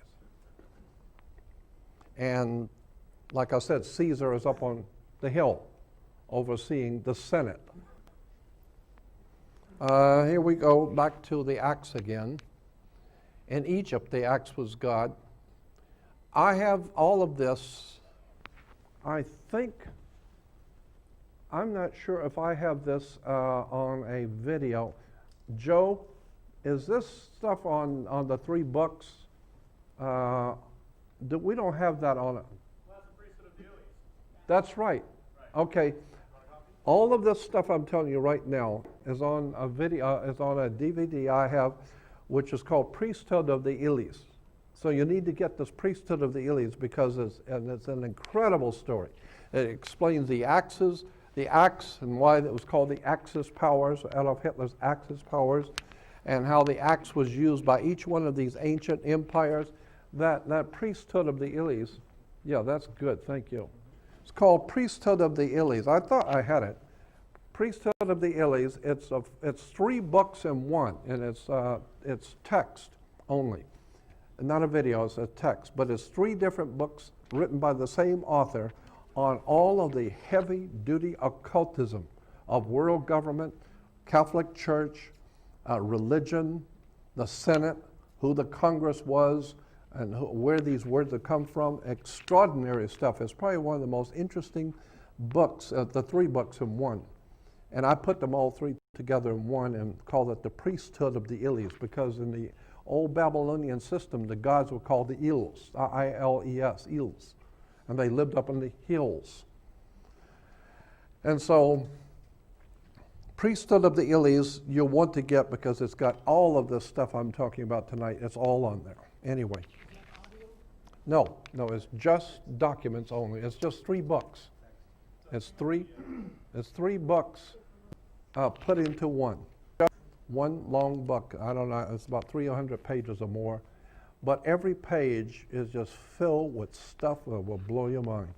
What the symbols mean, what the words meant, how Caesar did what he did, and what the words were in the ancient Roman, and how they're translated into English today, what the courts were, why the Pope is called the Holy See, what the word see meant. So, I mean, it's a fascinating study. It's called The Priesthood of the Ilies. I think I've plugged this enough. But I'm telling you, if you're interested in occultism and mysticism, and the high mysticism of world government and world religion, Priesthood of the Ilies. I got a few left. So, in America, the axe was God. We saw that with the president. Sees on each side of the president, you will see. And of course, the playing cards has the kings. Oh, I think I even have it in here. In America, the axe was God. In Rome, the axe was God. Again, the Roman fasces. Here we have the word fasces comes from the word fas, F-A-S. There are 2 words in the Roman language. One is J-U-S. J-U-S gives us the word justice. J-U-S in Latin is man's law. The law of man in Latin is called J-U-S, from which we get our word justice. But the word fas, F-A-S, that which is right and just in the sight of God, as distinguished from just, which is more frequently referred to as the right in the aspect of man-made law. So there are 2 kinds of law. There's fas, which is God's law, or just, which is man's law. And so fas, which gives us the word fascism, divine law. And so the kings of Europe, kings of England, kings all over Europe, and princes, and all of the royalty, we say that they have a divine right of kings.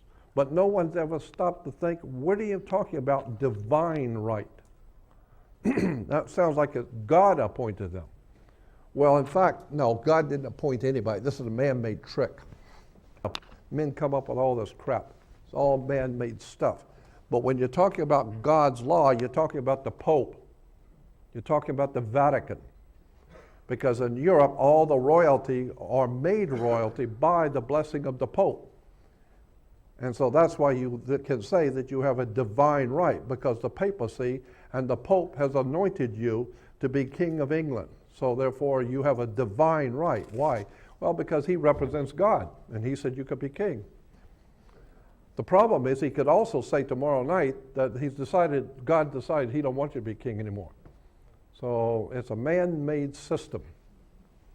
So fas is simply divine law or command. The bundle of rods. That's why Jesus is holding the bundle of rods. Fascism and world conflict. Remember Benito Mussolini, the fascist dictator of Italy? You'll see the fasci on his emblem Here's Mussolini meeting with his international banker friends in Italy. Here's the Italian flag with the fasci. The eagle is perched on the fasci, and this is interesting because this is in Italy, and Benito Mussolini's symbol is the eagle perched on a fasci. Again, fasci is divine law. Well, here is how it's divine law. Here's where we get the idea of divine law. Here's Benito Mussolini getting the imprimatur of the Pope. The Pope has declared Mussolini to be the divine emperor of the new Italian state. And so Mussolini has to go there with all of his other high school friends. And yeah, and so there's Mussolini signing the Concordat. There was a Concordat. It's a contract that Mussolini had to sign with the Pope to become emperor of Italy. Here they are signing it at the Vatican, signing the papers. And now here it is at the Vatican. Vatican City State comes into being. There's Mussolini with the Pope and all the clergy. And I'm not going to stay too long on these quotes. Just going to go through it pretty quick. Mussolini had a fascist friend named Adolf Hitler. Hitler was also a fascist. Between the two of them, there were two sticks. And then they gathered some other nations to come in with them, and then it became known as a coalition. Two fascists, and there it is, Hitler and Mussolini, the eagle with the fascist head, the axe. So on one side you'll see the fasci, and on the other side you'll see the eagle perched on the sun, swastika. Just as Mussolini had to kiss up to the boss of all bosses in Rome, how many of you saw Godfather 3, the third one? Remember Michael Corleone, the mobster from one of the families, and he's in the Vatican and doing business with the Pope, directly with the Pope. And at the beginning of Godfather 3, Michael is in New York City being anointed in the Catholic Church by the cardinal in New York to make him a member of the Knights of Malta. Knights of Malta is a Masonic lodge within the Catholic Church. And these guys are really bloodthirsty. You talk about fascists and Nazis, mess with the Knights of Malta. They are serious bad. So here we have Mussolini again with the papal authorities signing the new contract so he can become emperor. But they have to go to, he always has to go to Rome first. You don't form your own family without getting Michael Corleone to agree to it. The old man says you don't form your own family. So until the Pope says that you can be an emperor, you don't claim anything till the old man says so. So there's Mussolini with all of his cohorts and the Pope. So Hitler and the Nazis had to do the same thing. So they had to go sign a contract with the old mob boss in Rome. So Hitler goes to Rome and signs a contract in Rome. There he is at the Vatican, Adolf Hitler with the Pope. And there he is, there's Hitler's two representatives, and they're sitting there with the Pope, having a picture taken when they're signing a contract with the Pope also.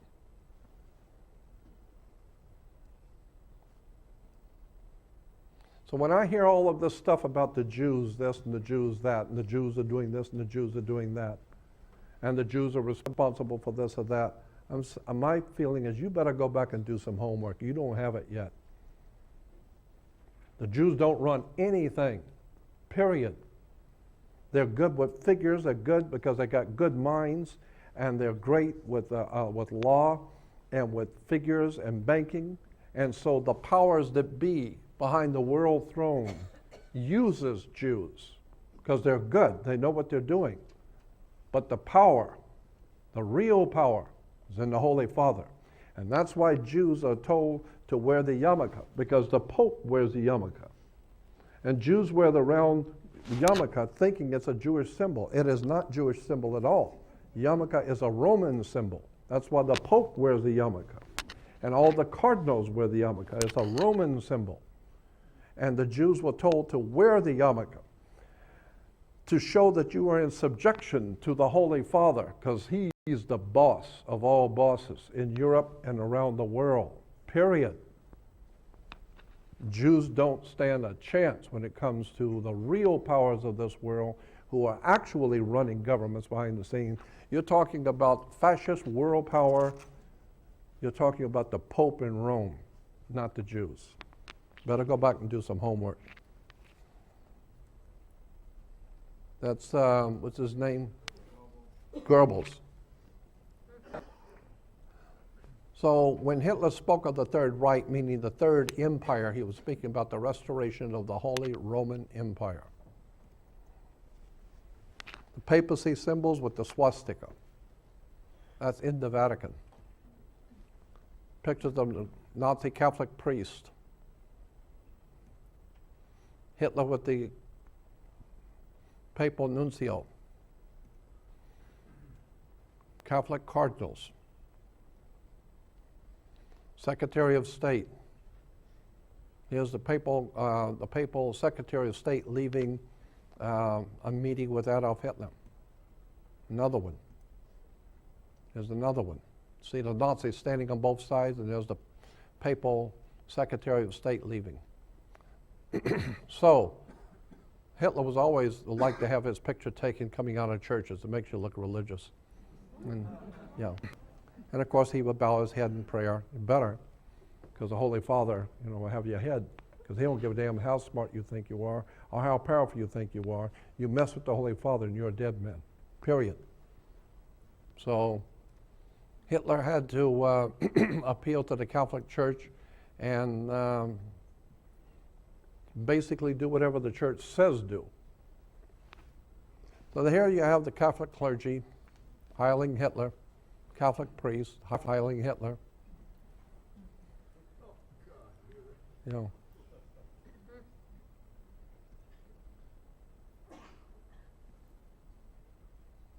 Nazi soldiers watching these fruitcakes walk by. Catholic cardinals overseeing the troops, overseeing the Nazi troops.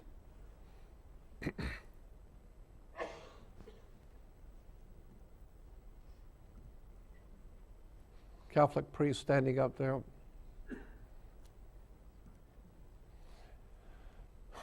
Nazi Catholic. Nazi celebration for the Catholic bishop. Here are the SS and Gestapo guys going to church. Yeah, it kind of makes you feel warm all over knowing that these guys are going to church. Then they go out and kill babies and children. There's the Catholic cross with the swastika. See, a lot of this history people do not know. That Adolf Hitler was put into power by the Vatican, not Jews. As a matter of fact, all of the royalty of Europe are put there by the papacy. That's why they have a divine, as I said, a divine right. They're put there by the papacy. Jews didn't put them there.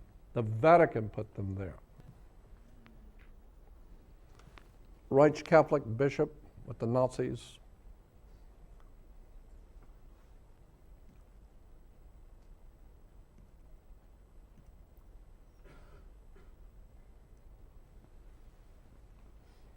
I'm telling you, there's a lot of stuff that was going on in Germany, in Nazi Germany, that people have never been told. Where Adolf Hitler got his money, where he got the backing, how he was being financed. Here's Cardinal Pacelli, later became known as Pope Pius XII. Cardinal Pacelli used to go to Hitler's residence to bring the orders from the Pope.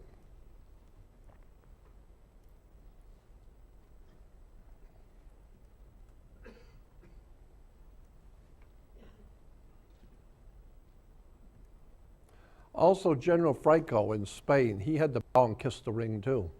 That's General Franco in Spain, who was also a fascist. General Franco, the fascist dictator of Spain.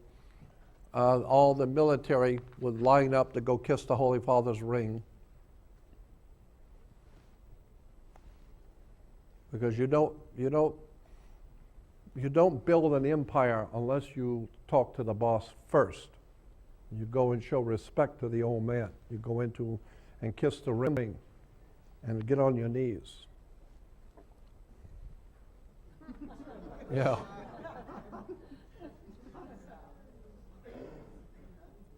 Back to Mussolini and the Vatican Euro-fascism. As I said, you see Mussolini and the priest hailing Hitler. Mussolini going to visit the convents where all the nuns are.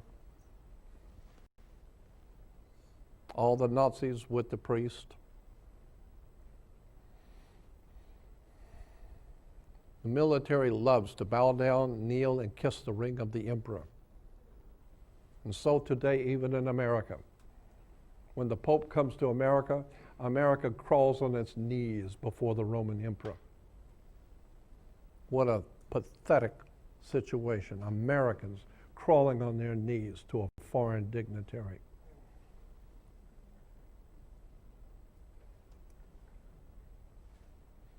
The Vichy government, this is in France. The Vichy government were Frenchmen who took the side of Hitler and protected the Pope.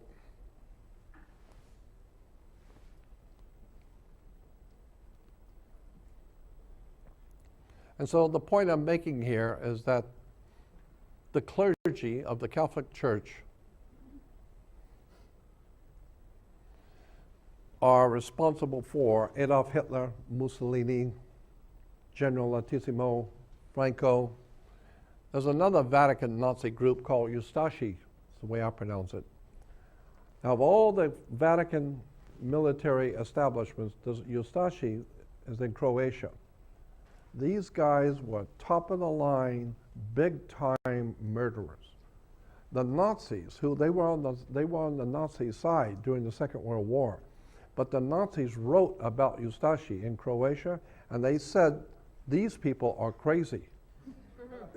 Now, when you get the Nazi SS and the Gestapo saying that those people over there are crazy, the Nazis didn't want to have anything to do with these people because they are loony.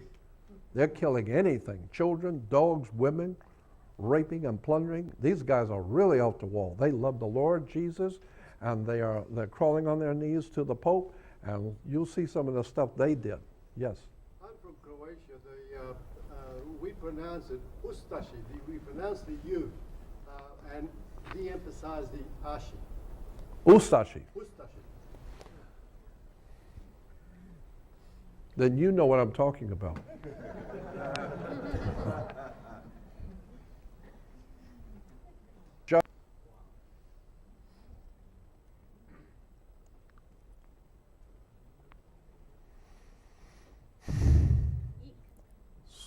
Excuse me.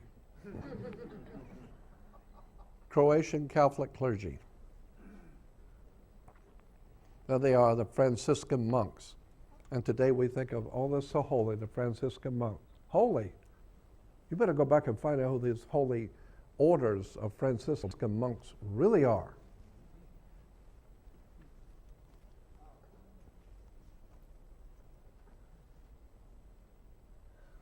Clergy with the military.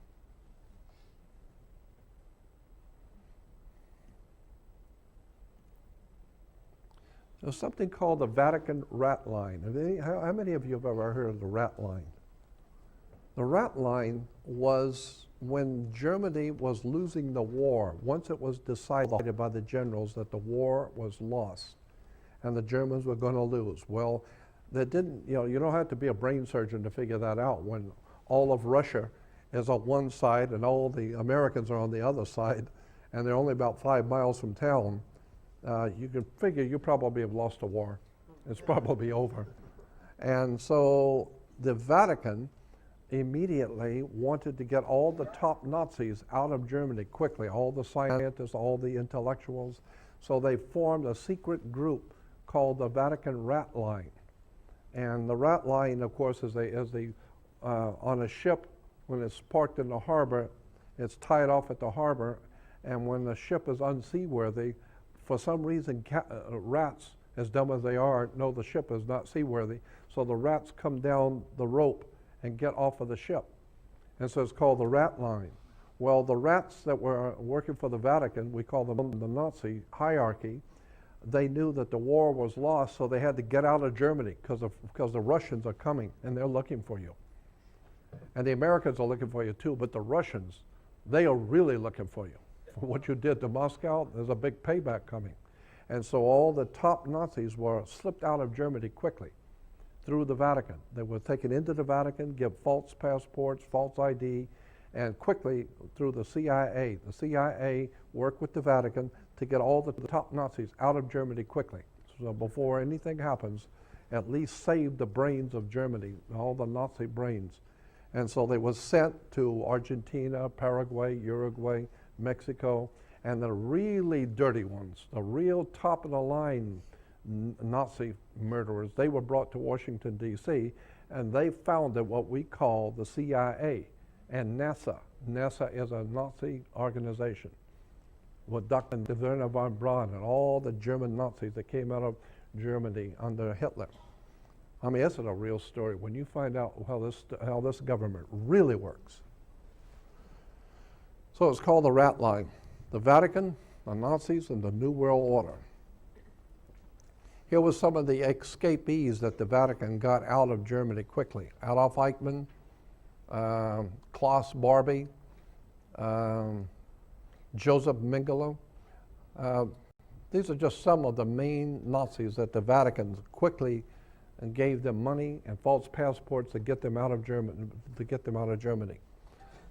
The Serbs were encouraged to show respect and love for the Vatican's Holy Father. Let me go back. The Serbs were encouraged to show respect and love for the Vatican's Holy Father by converting to Catholicism. So the idea was that the Vatican wanted the Serbs to convert to Catholicism, and they would force them to convert. And it's very easy to force people to convert because the alternative is to have your head cut off. And so here is the priest blessing the new Catholics. Because if you didn't convert, this is what you got. They would chop your head off. They would saw your head off with a saw. Here they are sawing this guy's head off. They're proud to show you, this is the head we just cut off. Here they're chopping a guy's head off. Another one, they're chopping his head off. Catholic priests even had posters. Here's another one. The guy is cutting this guy's throat, and the other guy is holding a bowl under it to catch the blood. Here are the killing people en masse. So it kind of reminds me of the Vatican Inquisition. How many of you are aware of something called the Inquisition? Yeah. Well, that's what's going on in Washington, D.C. under the Bushes. The Inquisition, the Holy Father, and all that crap. Yeah. The Inquisition, where they tortured people. We found out that you do not love the Holy Father and you do not love the Lord Jesus. Well, this is what you're going to get. And so when you find out all this torture, burning people at the stake, torture, all kinds of hideous demonic depravity, burning human beings alive on a stake. Humans had to be put on a stake and burned while the Holy Father sat there and blessed the whole thing. Waterboarding, burning at the stake, torture, taking a baby and pounding its head against a post, hanging their family, driving nails into human foot, is just incredible, the torture that was meted out to human beings by the Vatican, sawing people in two with saws. This is the Catholic Church. Not the Jews, Rome.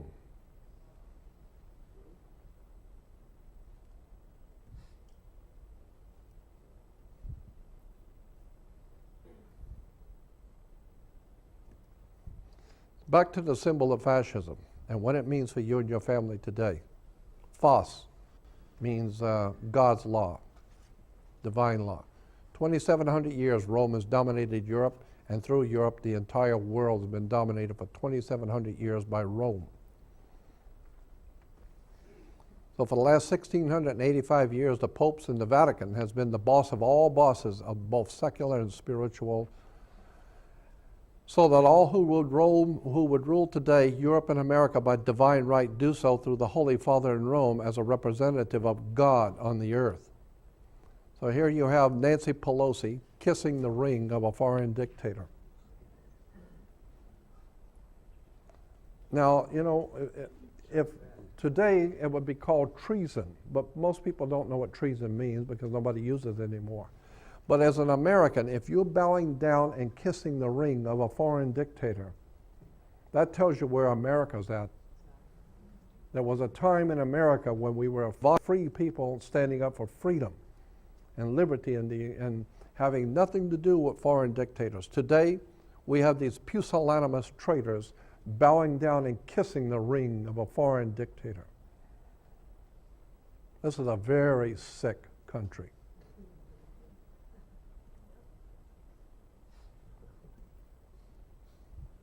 You'll see the king, and he's holding the earth with the cross on it.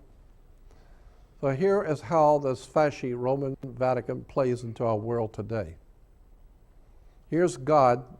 He's always pictured in a triangle. Three gods, Brahma, Vishnu, Shiva, Osiris, Isis, Horus, Father, Son, Holy Ghost, Abraham, Isaac, Jacob. Always a triune God because it goes back to Egypt. The pyramid is a triangle. But you'll see he's holding in his hand, God is holding in his hand the earth. And one day God had a son. His name was Jesus. So God's son grew up and was named Jesus. Now, later God's son became King of Kings and Lord of Lords. So now he's the King of all kings and Lord of all lords. Why? Because God the Father created and owned the earth, and he holds the earth in his hands, so to speak. So if God owns the earth and all things on it, and he holds the earth in his hands, well, that's why the kings use that symbol.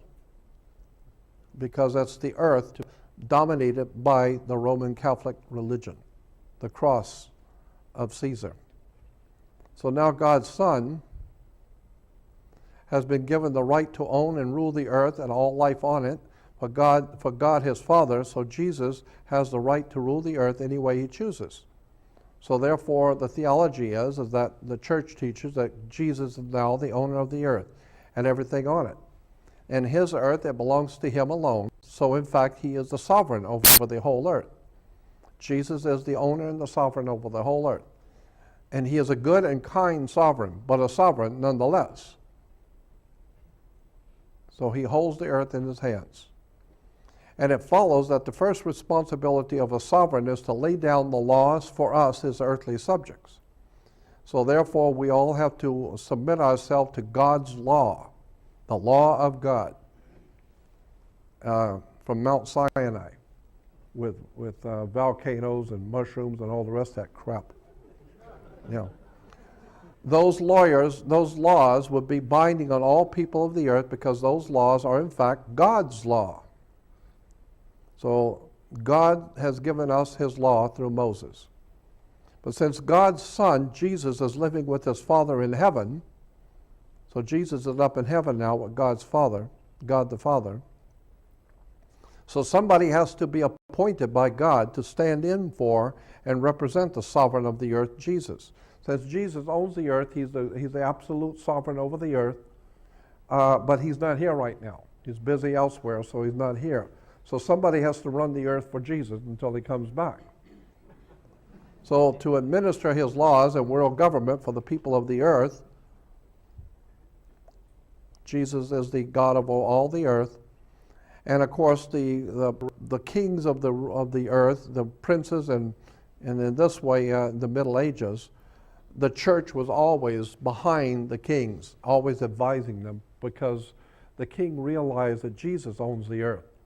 So don't do anything as a king until you talk to the Holy Father, because that's how you got to have that divine right. And if he decides that you've done something he didn't tell you to do, he will withdraw that divine right, and then they're going to cut the king's head off. Just like John F. Kennedy, the Catholic who decided he wanted to do something for America. And he figured the Catholic Church is not going to tell him what to do. He's going to do what he wants to do, and he said that. And when in his inauguration speech, he said, "I'm accepting the presidency of the United States as a free American, and I'll not be beholden to any foreign power on my decisions." Well, they took care of him quick enough. He won't do that no more. So there he is, the Holy Father, who incidentally was a Nazi, and still is. And there's our president bowing down and curtsying to a foreign power.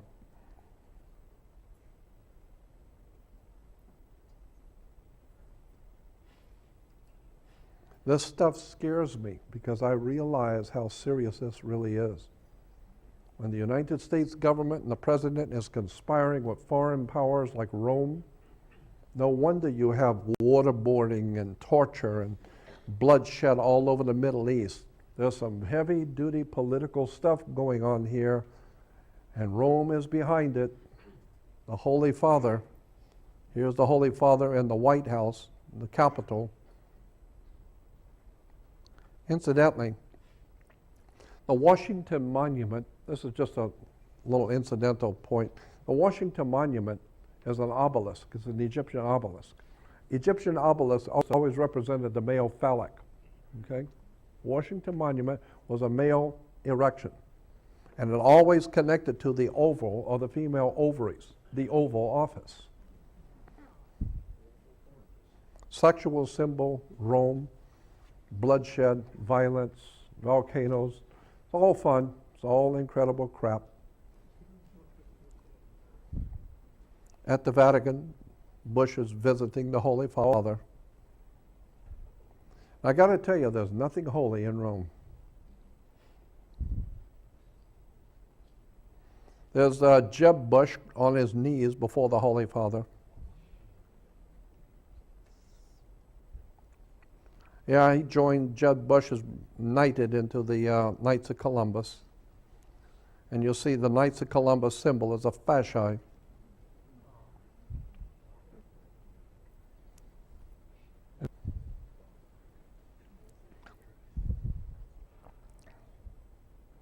Yeah, here she is, Democrat Speaker of the House, Nancy Pelosi, kissing the ring.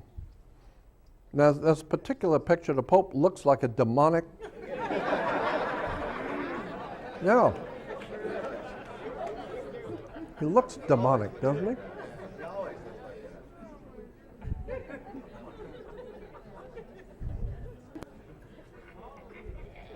He's saying, yeah, kiss it.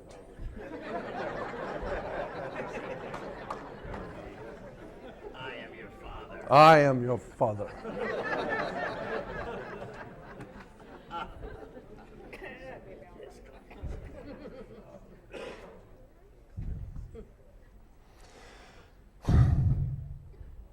Not going to do that anymore. So here you got both sides, Democrat, Republican, and the papacy in between. Always in the middle of everything is the papacy in New York. Nixon and Kennedy, the Vatican. Obama, the Vatican. Obama on one side and that other goofball airhead on the other. Yeah, and the Vatican in between.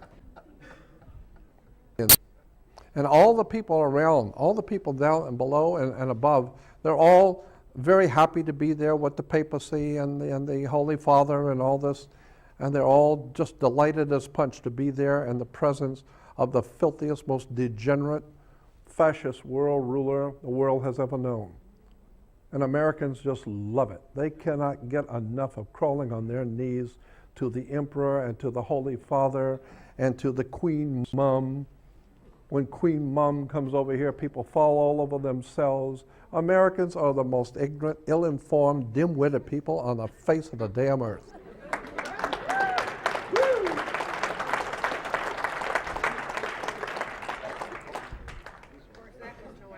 I'd like to see a whole new renaissance of intellectual, spiritual revolution in the world.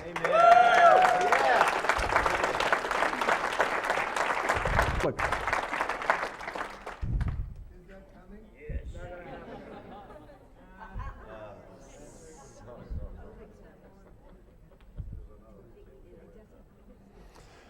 This may explain the European Union.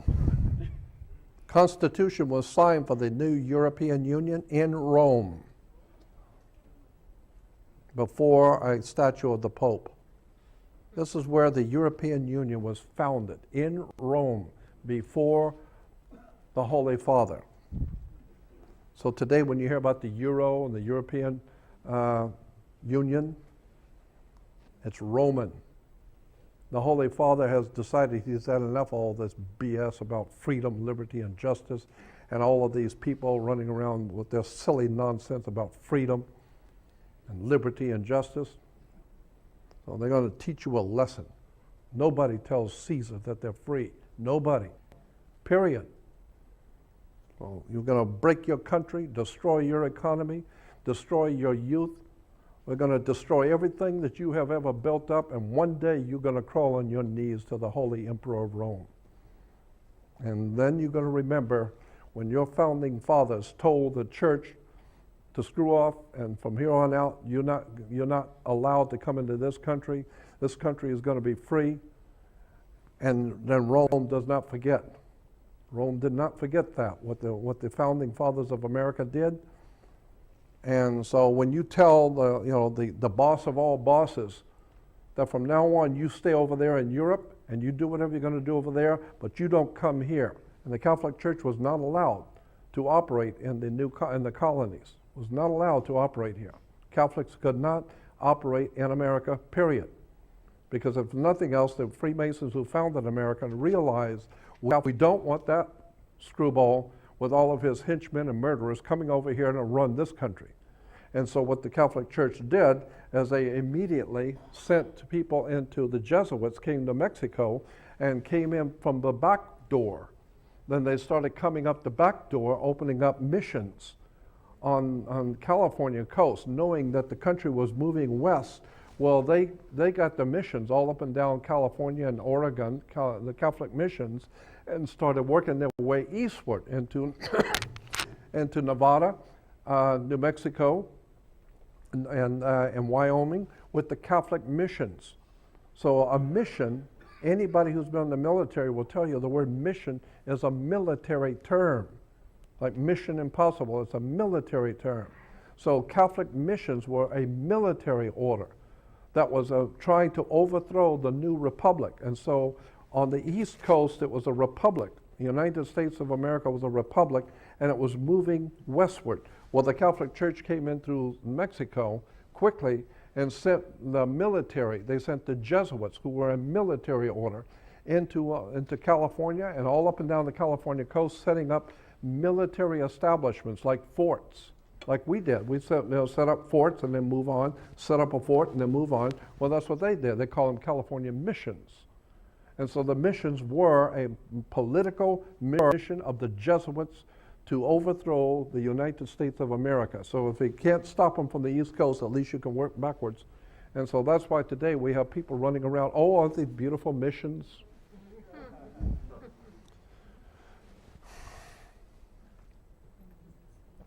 Signing the pact for the euro in Rome before. Say it again? Yeah, that statue was. One of the popes. Oh, we don't want to forget the Vatican's Knights of Malta, who helped the Pope make his deception and human carnage possible, the Knights of Malta. It's a military order. The Knights of Malta is a military, sovereign military order of Malta. There's the Knights of Malta cross. What about the Rothschilds?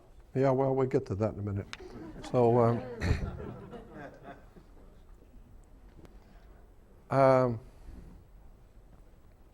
the Maltese cross. Here's British wearing the Maltese cross. This guy looks like he really thinks of himself as really important. And here's Queen Mum, probably one of the biggest criminals the world has ever allowed to be on the earth. One of the biggest criminals that's ever lived, the Queen Mum of England.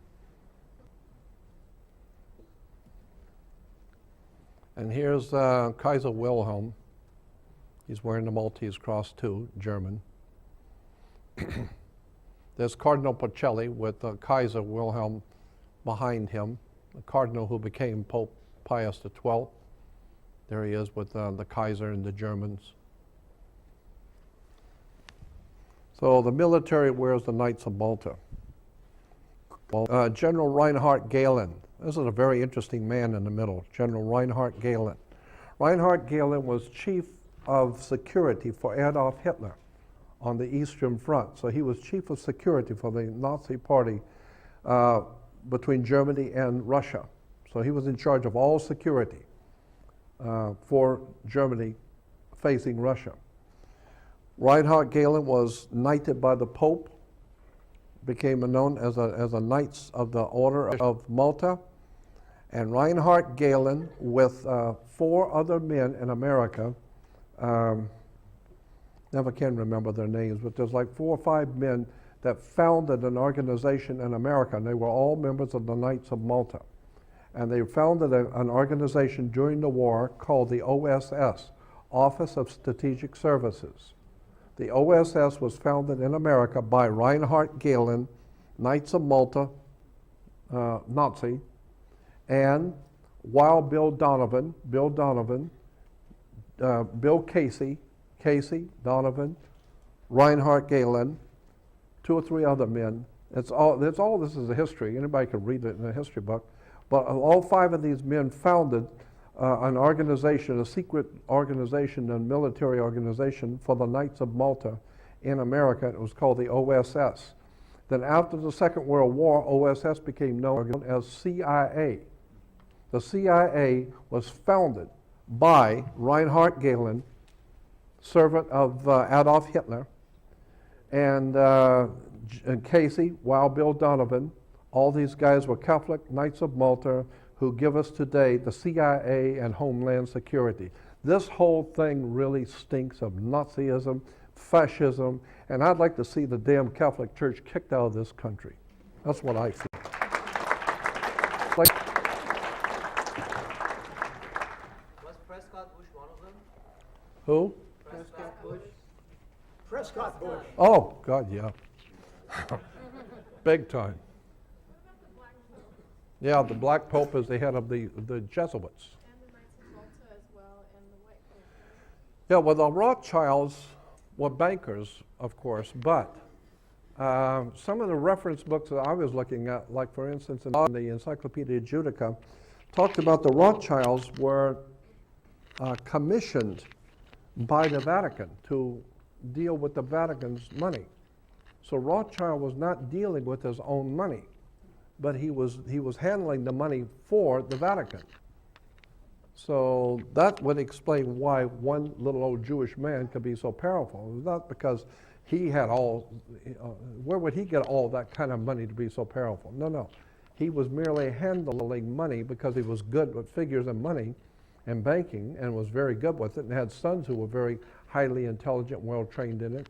So the Vatican allowed the Rothschilds to manipulate their finances for them.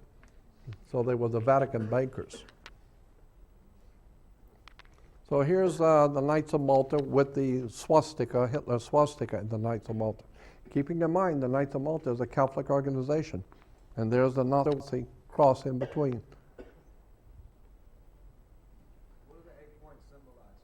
Oh, that's interesting. That goes back to Holy Blood, Holy Grail. That's in France.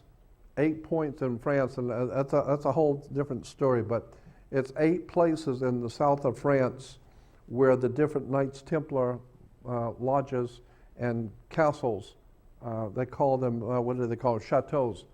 The Knights, Masonic Order of Knights Templars had 8 different spots, and if you draw a connection between them, it makes a 8-pointed star.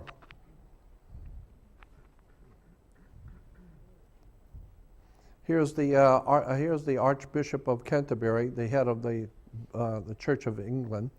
The Church of England wearing a Nazi Knights of Malta Catholic cross, called the Maltese cross. Here it is again. This is a Catholic order in Europe and Spain, I think. Want to know where you get the Ku Klux Klan from? And here's a real fruitcake. I mean, this guy is a real Fruit Loop.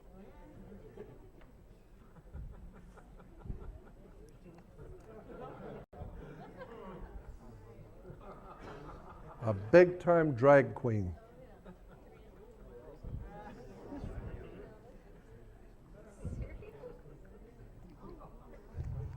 Just think, this drag queen wanted to be president of the United States. Yeah, that's him.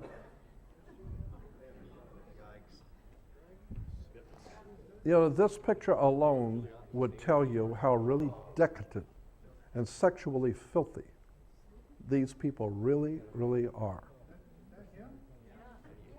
Yeah. That's him. Giuliani. Giuliani's dressing like a woman, dancing in the nightclub on the bottom. That's Giuliani.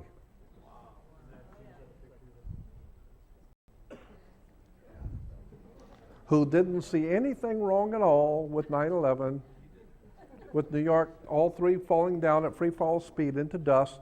Didn't bother him any. Now you know why.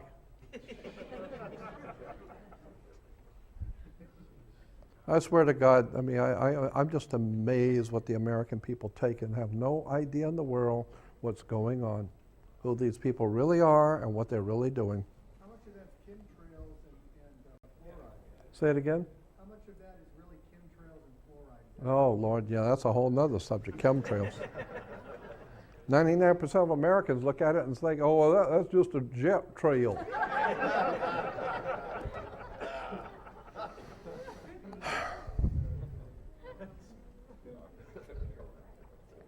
Vatican Nazi Iron Cross. This is one of my favorite subjects, this one is.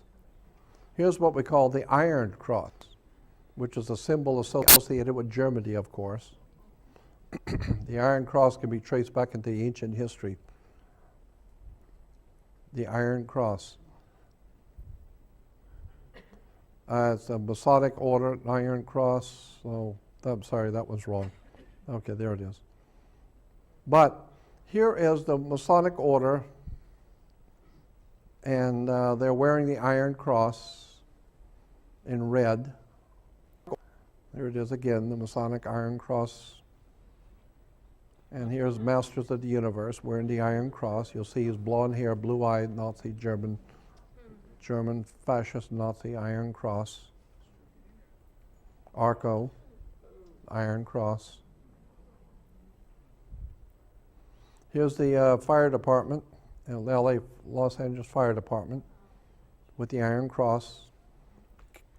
There's the Pope. You'll see the cross, the Iron Cross on the papal tiara.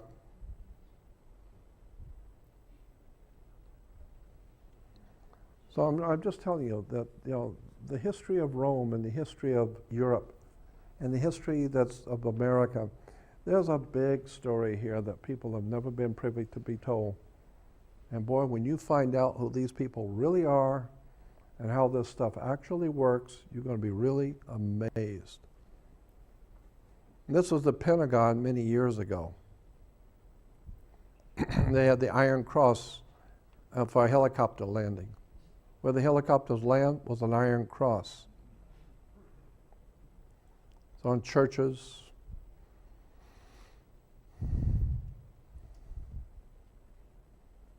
Here's Hitler, all dressed up with an iron cross. The British, who helped put him into power, going over the Sea of Fury.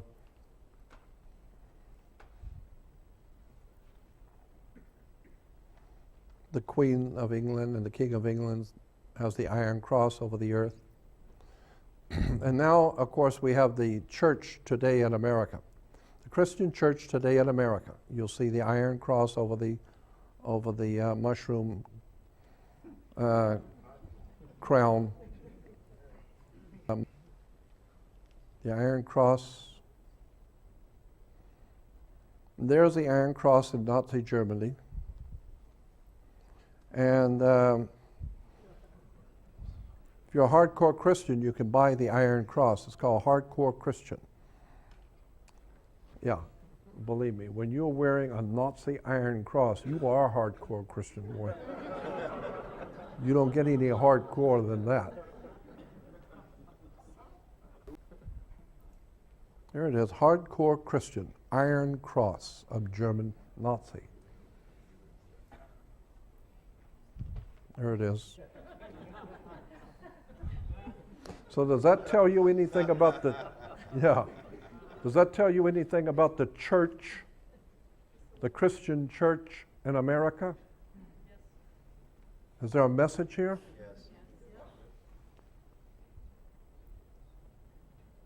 Yes. So the Catholic Church and all the other churches, all of them together, are referred to in the Bible as the whore of Babylon. These people are nothing but a bunch of whores, and they're doing business with anybody and anything. It's all business. You kill, rape, murder. It's just business, nothing personal.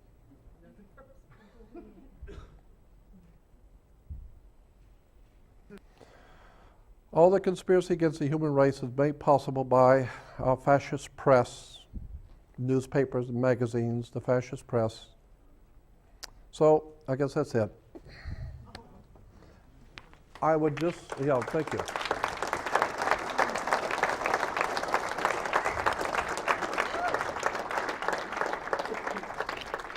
So I suppose the bottom line on all of this is quite simply, I would suggest that each one of you begin to re-look at spirituality from a different point of view. And just understand that synagogues, churches, mosques, the religious institutions in America and in the Western world, as probably for the whole world actually, but I'm more concerned about my own country, has nothing of any value in churches, synagogues, period. There's nothing of any value in any of them. They're all man-made corporations. They've all played the whore with the church, with government, with the religio, political, military, industrial complex. It's one big, huge whorehouse of money, corruption, and politics. And I believe that there is a profound presence in the world that we call God, whatever God is. But I am totally sure that God, there is one. And whatever there is it's going to deal with the human race. And people know that there's some serious problems coming, but they have no idea in the world how serious it's really going to be. Because when you get these kind of people running the U.S. government and running governments around the world that don't mind sawing children's heads off and killing you and throwing you into prison, when you have no laws to protect you, we as human beings on this earth are in serious trouble. You have no idea in the world how serious this trouble that's coming really is. So I would suggest, and I've had people tell me, well, what can you advise us? You should give us something of hope. No, the only hope, as far as I'm concerned, the light at the end of the tunnel is a train coming. So as far as I'm concerned, so the only thing I would suggest that I know works, and this is very, very important, and I think you should listen to this and try it, Just understand that you are a biological battery. You are a biological electrical unit, like a radio or television, and you can receive waves from somewhere else. You can receive spiritual knowledge. I would suggest each one of you find a place where there's nobody around and sit and talk audibly with the spirit world. It's called prayer, but I'm not talking about the nonsense that these people are pushing for prayer, because there's a very big difference in I should explain to you this. Faith, the very word faith, is misunderstood in the Christian and Western world. Faith is not what you think it is. The very word faith is a word that means, and the only way I can describe it is that when you get up in the morning, you put your feet on the floor and you didn't look on the floor to see if there was a floor there. But you just got up and put your feet on the floor, not even thinking about it. Why didn't you check to see if there was a floor there? It just has always been there. Obviously it's there, and so why would you make a big to-do over looking for a floor if you know it's there? That's what faith is. That's what faith means. To do something and just assume that God will be there. And every time it is there. The divine spirit in the universe is always there. It's just you that's been out. But the divine spirit is always there. And so seek and you will find. Ask and you will receive. You have not, the Bible has Jesus saying, you have not because you ask not. And the whole world is looking for spirituality. It's right there in you. All you got to do is talk to the Spirit. So just find a place quiet and sit down and talk audibly. Has to be audible. The spirit world has to hear you. Something about that, I don't know how it works, but the spirit world, or whatever you want to call God, wants to hear it. So you talk audibly to the Spirit and ask the Spirit to protect you, to guide you, to make sure you meet the right person, to make sure you hear the right thing, make sure you don't get in trouble, and show me what I'm supposed to do, protect me. Whatever is to happen in the city, protect me, show me what I have to do, show me what I'm supposed to learn, and I will do it, and protect me. Talk. Because what you don't know is there is an intelligence watching you right now. You just didn't know it. I mean, we know that the government's watching us, and they're very silent. God is watching you too. The Spirit of God is watching each one of us. You just didn't know it. And it's watching to see what you're going to do with your life. And it's kind of like it doesn't intervene necessarily in your life. Just watch what that person's doing. And if they don't want spiritual direction and protection, well, you have not because you ask not. Ask and you will receive. So I would suggest that each one of you talk to the Spirit, ask the Spirit to protect you, to guide you, to make sure you learn what you're supposed to learn, know what you're supposed to know, and then, most important, ask the Spirit to show me that you are hearing me. Give me a sign that you're hearing me, and I'm not talking to myself. So show me a sign that you're hearing, that you're here with me and you're hearing me. Show me something so I will know that you're hearing me. Watch what happens. Because if scary things start happening around you, you wake up at 2 o'clock in the morning and there's some kind of a glowing figure there by your bed, or something like that happens to you, and it scares the pee-wads out of you. Well, you did ask, didn't you? You said, show me.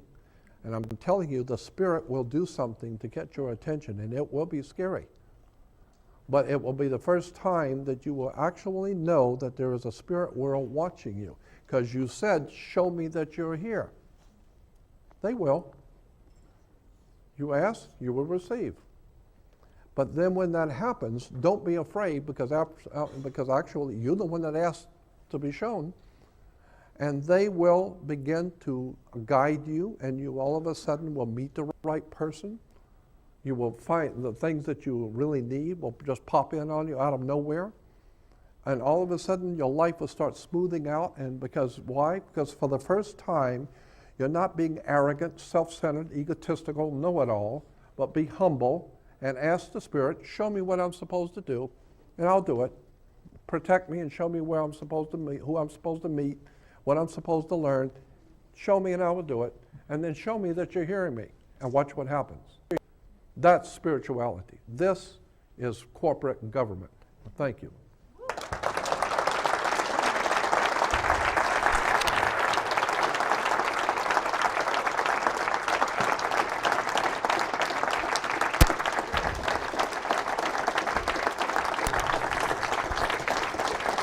Thank you.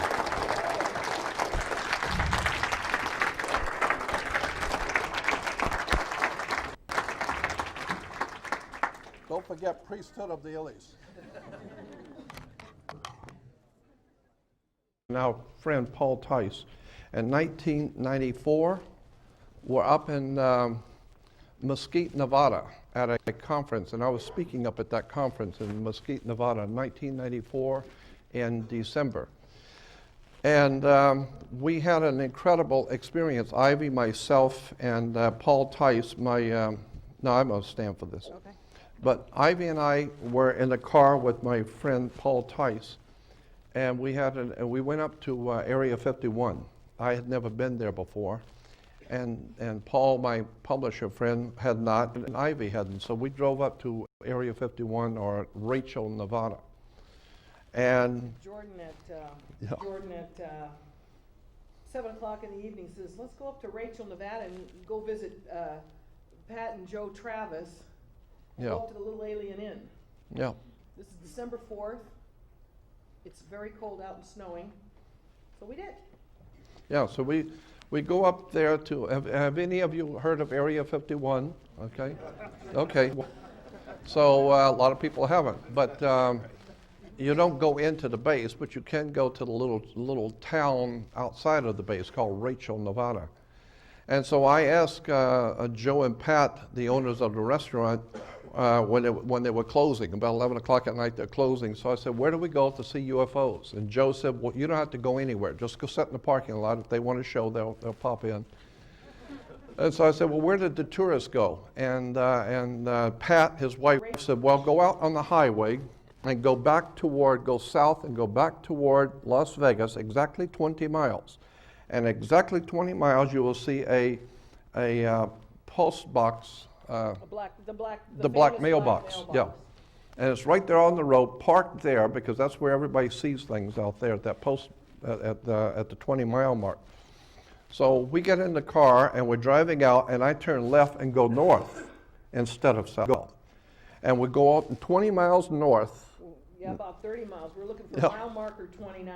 Yeah, and we couldn't find it until finally, I think it was Ivy that said, wait a minute, we're going north. And she said to go south. No, we first of all we were looking for the dirt road. Yeah. Now, I don't know what kind of a car we had, so we're looking for a dirt road. There's snow out on there. It's pitch black, And so we find this dirt road, so we took a right. Yeah, and we drove, and Ivy said, let's go, Ivy and Paul, and remember, you said, let's go out into the desert. Let's drive out there. And I said, we're in the desert. I don't want to go any further. And it was extremely overcast. From horizon to horizon was totally overcast. And so I said to them, I said, what are we going to see out there? It's overcast anyway. I'm not going out in the desert, I'm staying on the road. And so they insisted we go out there for a little bit. So I drove off into the dirt road. And maybe a couple of blocks in, a couple of miles in, whatever it was, a couple of miles down the road, I was shaking because I didn't know what was going to happen, because we're just in a regular car out on the desert. And I finally had a point where I stopped and I said, I don't like what we're doing here. I want to get out of here. And I backed the car up to take off. And then Ivy and Paul insisted we stop for a couple of moments and at least get out. Well, it's totally overcast. So I don't know if you've ever been on a desert when it's totally overcast, but there is no light, period. So when you get out and shut the car lights off, you can't see anything. It's totally black. But in a totally black environment, even the slight light you will see quickly. And so while we're standing out there talking, and all I could hear was voices, I can't see anything, Ivy and Paul said, look, the clouds are opening up. And a little bit of an opening, the clouds began to open just north of us. And in came two beautiful, glowing, bluish-white, glowing, disc-shaped things, about the size that the full moon appears in the sky, full moon size, two of them, glowing, beautiful, bluish-white. And as they came in, they weren't flying, but when the clouds opened up, they kind of floated in. And as they floated in, their light, the light emanating off of them was, reflecting off the clouds above them. 5 more came in behind them. 5 more came 7 streaming in behind them in formation. In formation. And I was absolutely frightened, because I've grown up in a Navy city in Florida, and I know what the Navy has. I know what the Air Force has. I have never seen anything like this and what they were able to do. So I wanted to get out immediately. And I told Ivy, I don't know who this is and I don't want to know. I want to get out of here. And Ivy and Paul was like they were seeing Santa Claus for the first time. They loved it. They thought it was beautiful. And I said, it is beautiful. I want to get out of here. The men were so scared they wrote their names in the snow. Yeah. Yeah. And so we got in the car, and as we took off, Ivy and Paul went ballistic and started yelling. And Well, before that happened, we watched them do these maneuvers.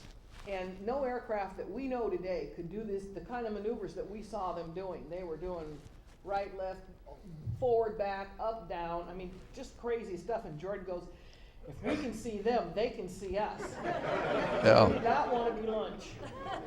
So Jordan got in the car, drove with the lights off, like a bat out of hell, down the road. And I said, they're following us. I had nothing to say. He went faster. Then I had to flip on the lights because I knew the road was straight. But when you're in a car and it's total black, you only got a few feet before you know you better flip on the lights.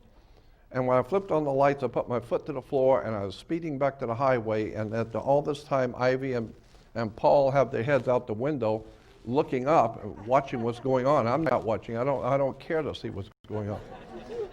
And we hit the highway, and I had to slow down before I didn't want to overshoot the highway. When we hit the highway, for some reason, all 3 of us felt secure again. But we got out. That road definitely could feel the presence. We were frightened, but all the emotions that a human can have. It was tears, it was beautiful, it was frightening, it was wonderful, it was all kinds of strange emotions because of what we saw out there on the desert that night was so extraordinary. 7 brilliantly lit, bluish-white discs in formation, making no sound, and were able to do maneuvers that would just blow your mind to watch them. So, and then we had an experience where... Well, we got back to the Little Alien Inn, and they'd given us a trailer, a mobile home. Yeah, mobile home. 2-bedroom mobile home. There was 2 beds in one room and a bed in the other room. Paul took the one, Jordan and I took the other, separate beds. We went to sleep that night. We got up the next day. And I went into the little dining room there and was talking to this miner. And I told him where we were. And he said, well, you weren't at the black mailbox. You were in something called Railroad Valley. It was the flight approach path for Area 51, a very restricted area, super restricted area. So Jordan comes wandering in and he goes, were you up wandering around all night last night? And I said, no. He says, wasn't that you that heard the sounds? It wasn't Paul. No, it was Paul. Paul asked us. He came in and asked us if we were up walking around. And we said no. And then he shared with us what happened to him. There was a square light on the ceiling, like in most of the houses here. And he said when he looked up at it, he saw an alien face. So he sat up, and it was like right down in his face. And he said when he sat up, it would retreat. And when he laid back down, it would come back down. And he said and the light started spinning. The room started spinning with light. And he said what he felt was this being was taking information out of his head. And So we shared our story with everybody, and we decided to leave the next day thinking we didn't know. I couldn't get up that night, and I had a bit of blood coming out of my nose that was on the pillow. I couldn't move at one point, so I just went back to sleep. And the next day we decided we're going to go to the black mailbox. We're going to get to this black mailbox and see this thing. It's 12 o'clock in the middle of the day, crystal clear skies. Not a sound in the sky, not anything on the road, no cars. We had no audio, no cameras, no video, nothing with us at all, which we always have. And all of a sudden, I looked over against the mountain. I go, look! There was a black octagonal cigar-shaped object with two Tomcat fighters escorting it. And then the sky broke loose like you wouldn't believe. From behind this mountain, an SR-71 straight up in the sky. 4 or 5, 6 different kinds of jets flew everywhere. It's like the sky exploded with all these different kinds of aircraft, and we're just standing there going, oh my God, you had nothing, no pictures, no nothing. I mean, these things were going everywhere, all different kinds of aircraft. And they filled the skies until these 2 Tomcats escorted this thing across the valley floor and all the way to the other side. And then we heard this thing, but you couldn't see it. Remember that, Jordan? Yeah, you could yeah. hear it, but you couldn't see it. Some giant craft. I mean, it was huge. Whatever it was huge, but you couldn't see it. Then everything was gone, and it was perfectly silent. This lasted about 10 minutes, and we all looked at each other and said, did we really see that? Did that really happen? That's our experience at Area 51. Yeah. There's a lot of legitimately scary stuff going on up at Area 51. It's just my personal opinion. I'm totally convinced myself that there is extraterrestrial presence up there from what I have seen and experienced on my own. So I think that explains a lot about what's going on the Earth. I think we have people here, and I think Hollywood's been telling us that for a long time, that we're not alone on this planet. Somebody else is here, and they're highly intelligent and very powerful, and they're not human, and they don't care about humans. Couldn't care less. They have their own agenda. So let's get started with this. And so I assumed that I was finished. I've had everything I own in this world stolen 3 times. My office was robbed and everything is gone 3 different times. This last time, the 4th time, I thought I had lost everything. My webmaster came in and took everything I owned and trademarked my name behind my back, went to the Federal Trade and trademarked my name, copyrighted my materials, stole my website and stole everything from me to leave me for dead. And so I was totally out of commission until I met my young friend Joe.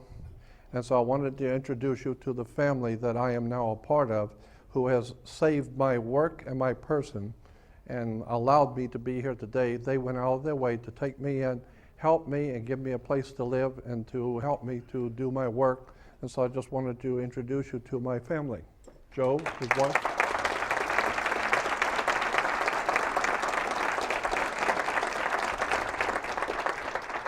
So we're going to try and do some big things now that I've finally got my life back and my work back and everything's been given back to me. And my partner is Joe, my young friend here. Joe is my business partner. And thank God I found him, or he found me, and the Spirit brought us together. So this is my new family. Thank you. Thank you.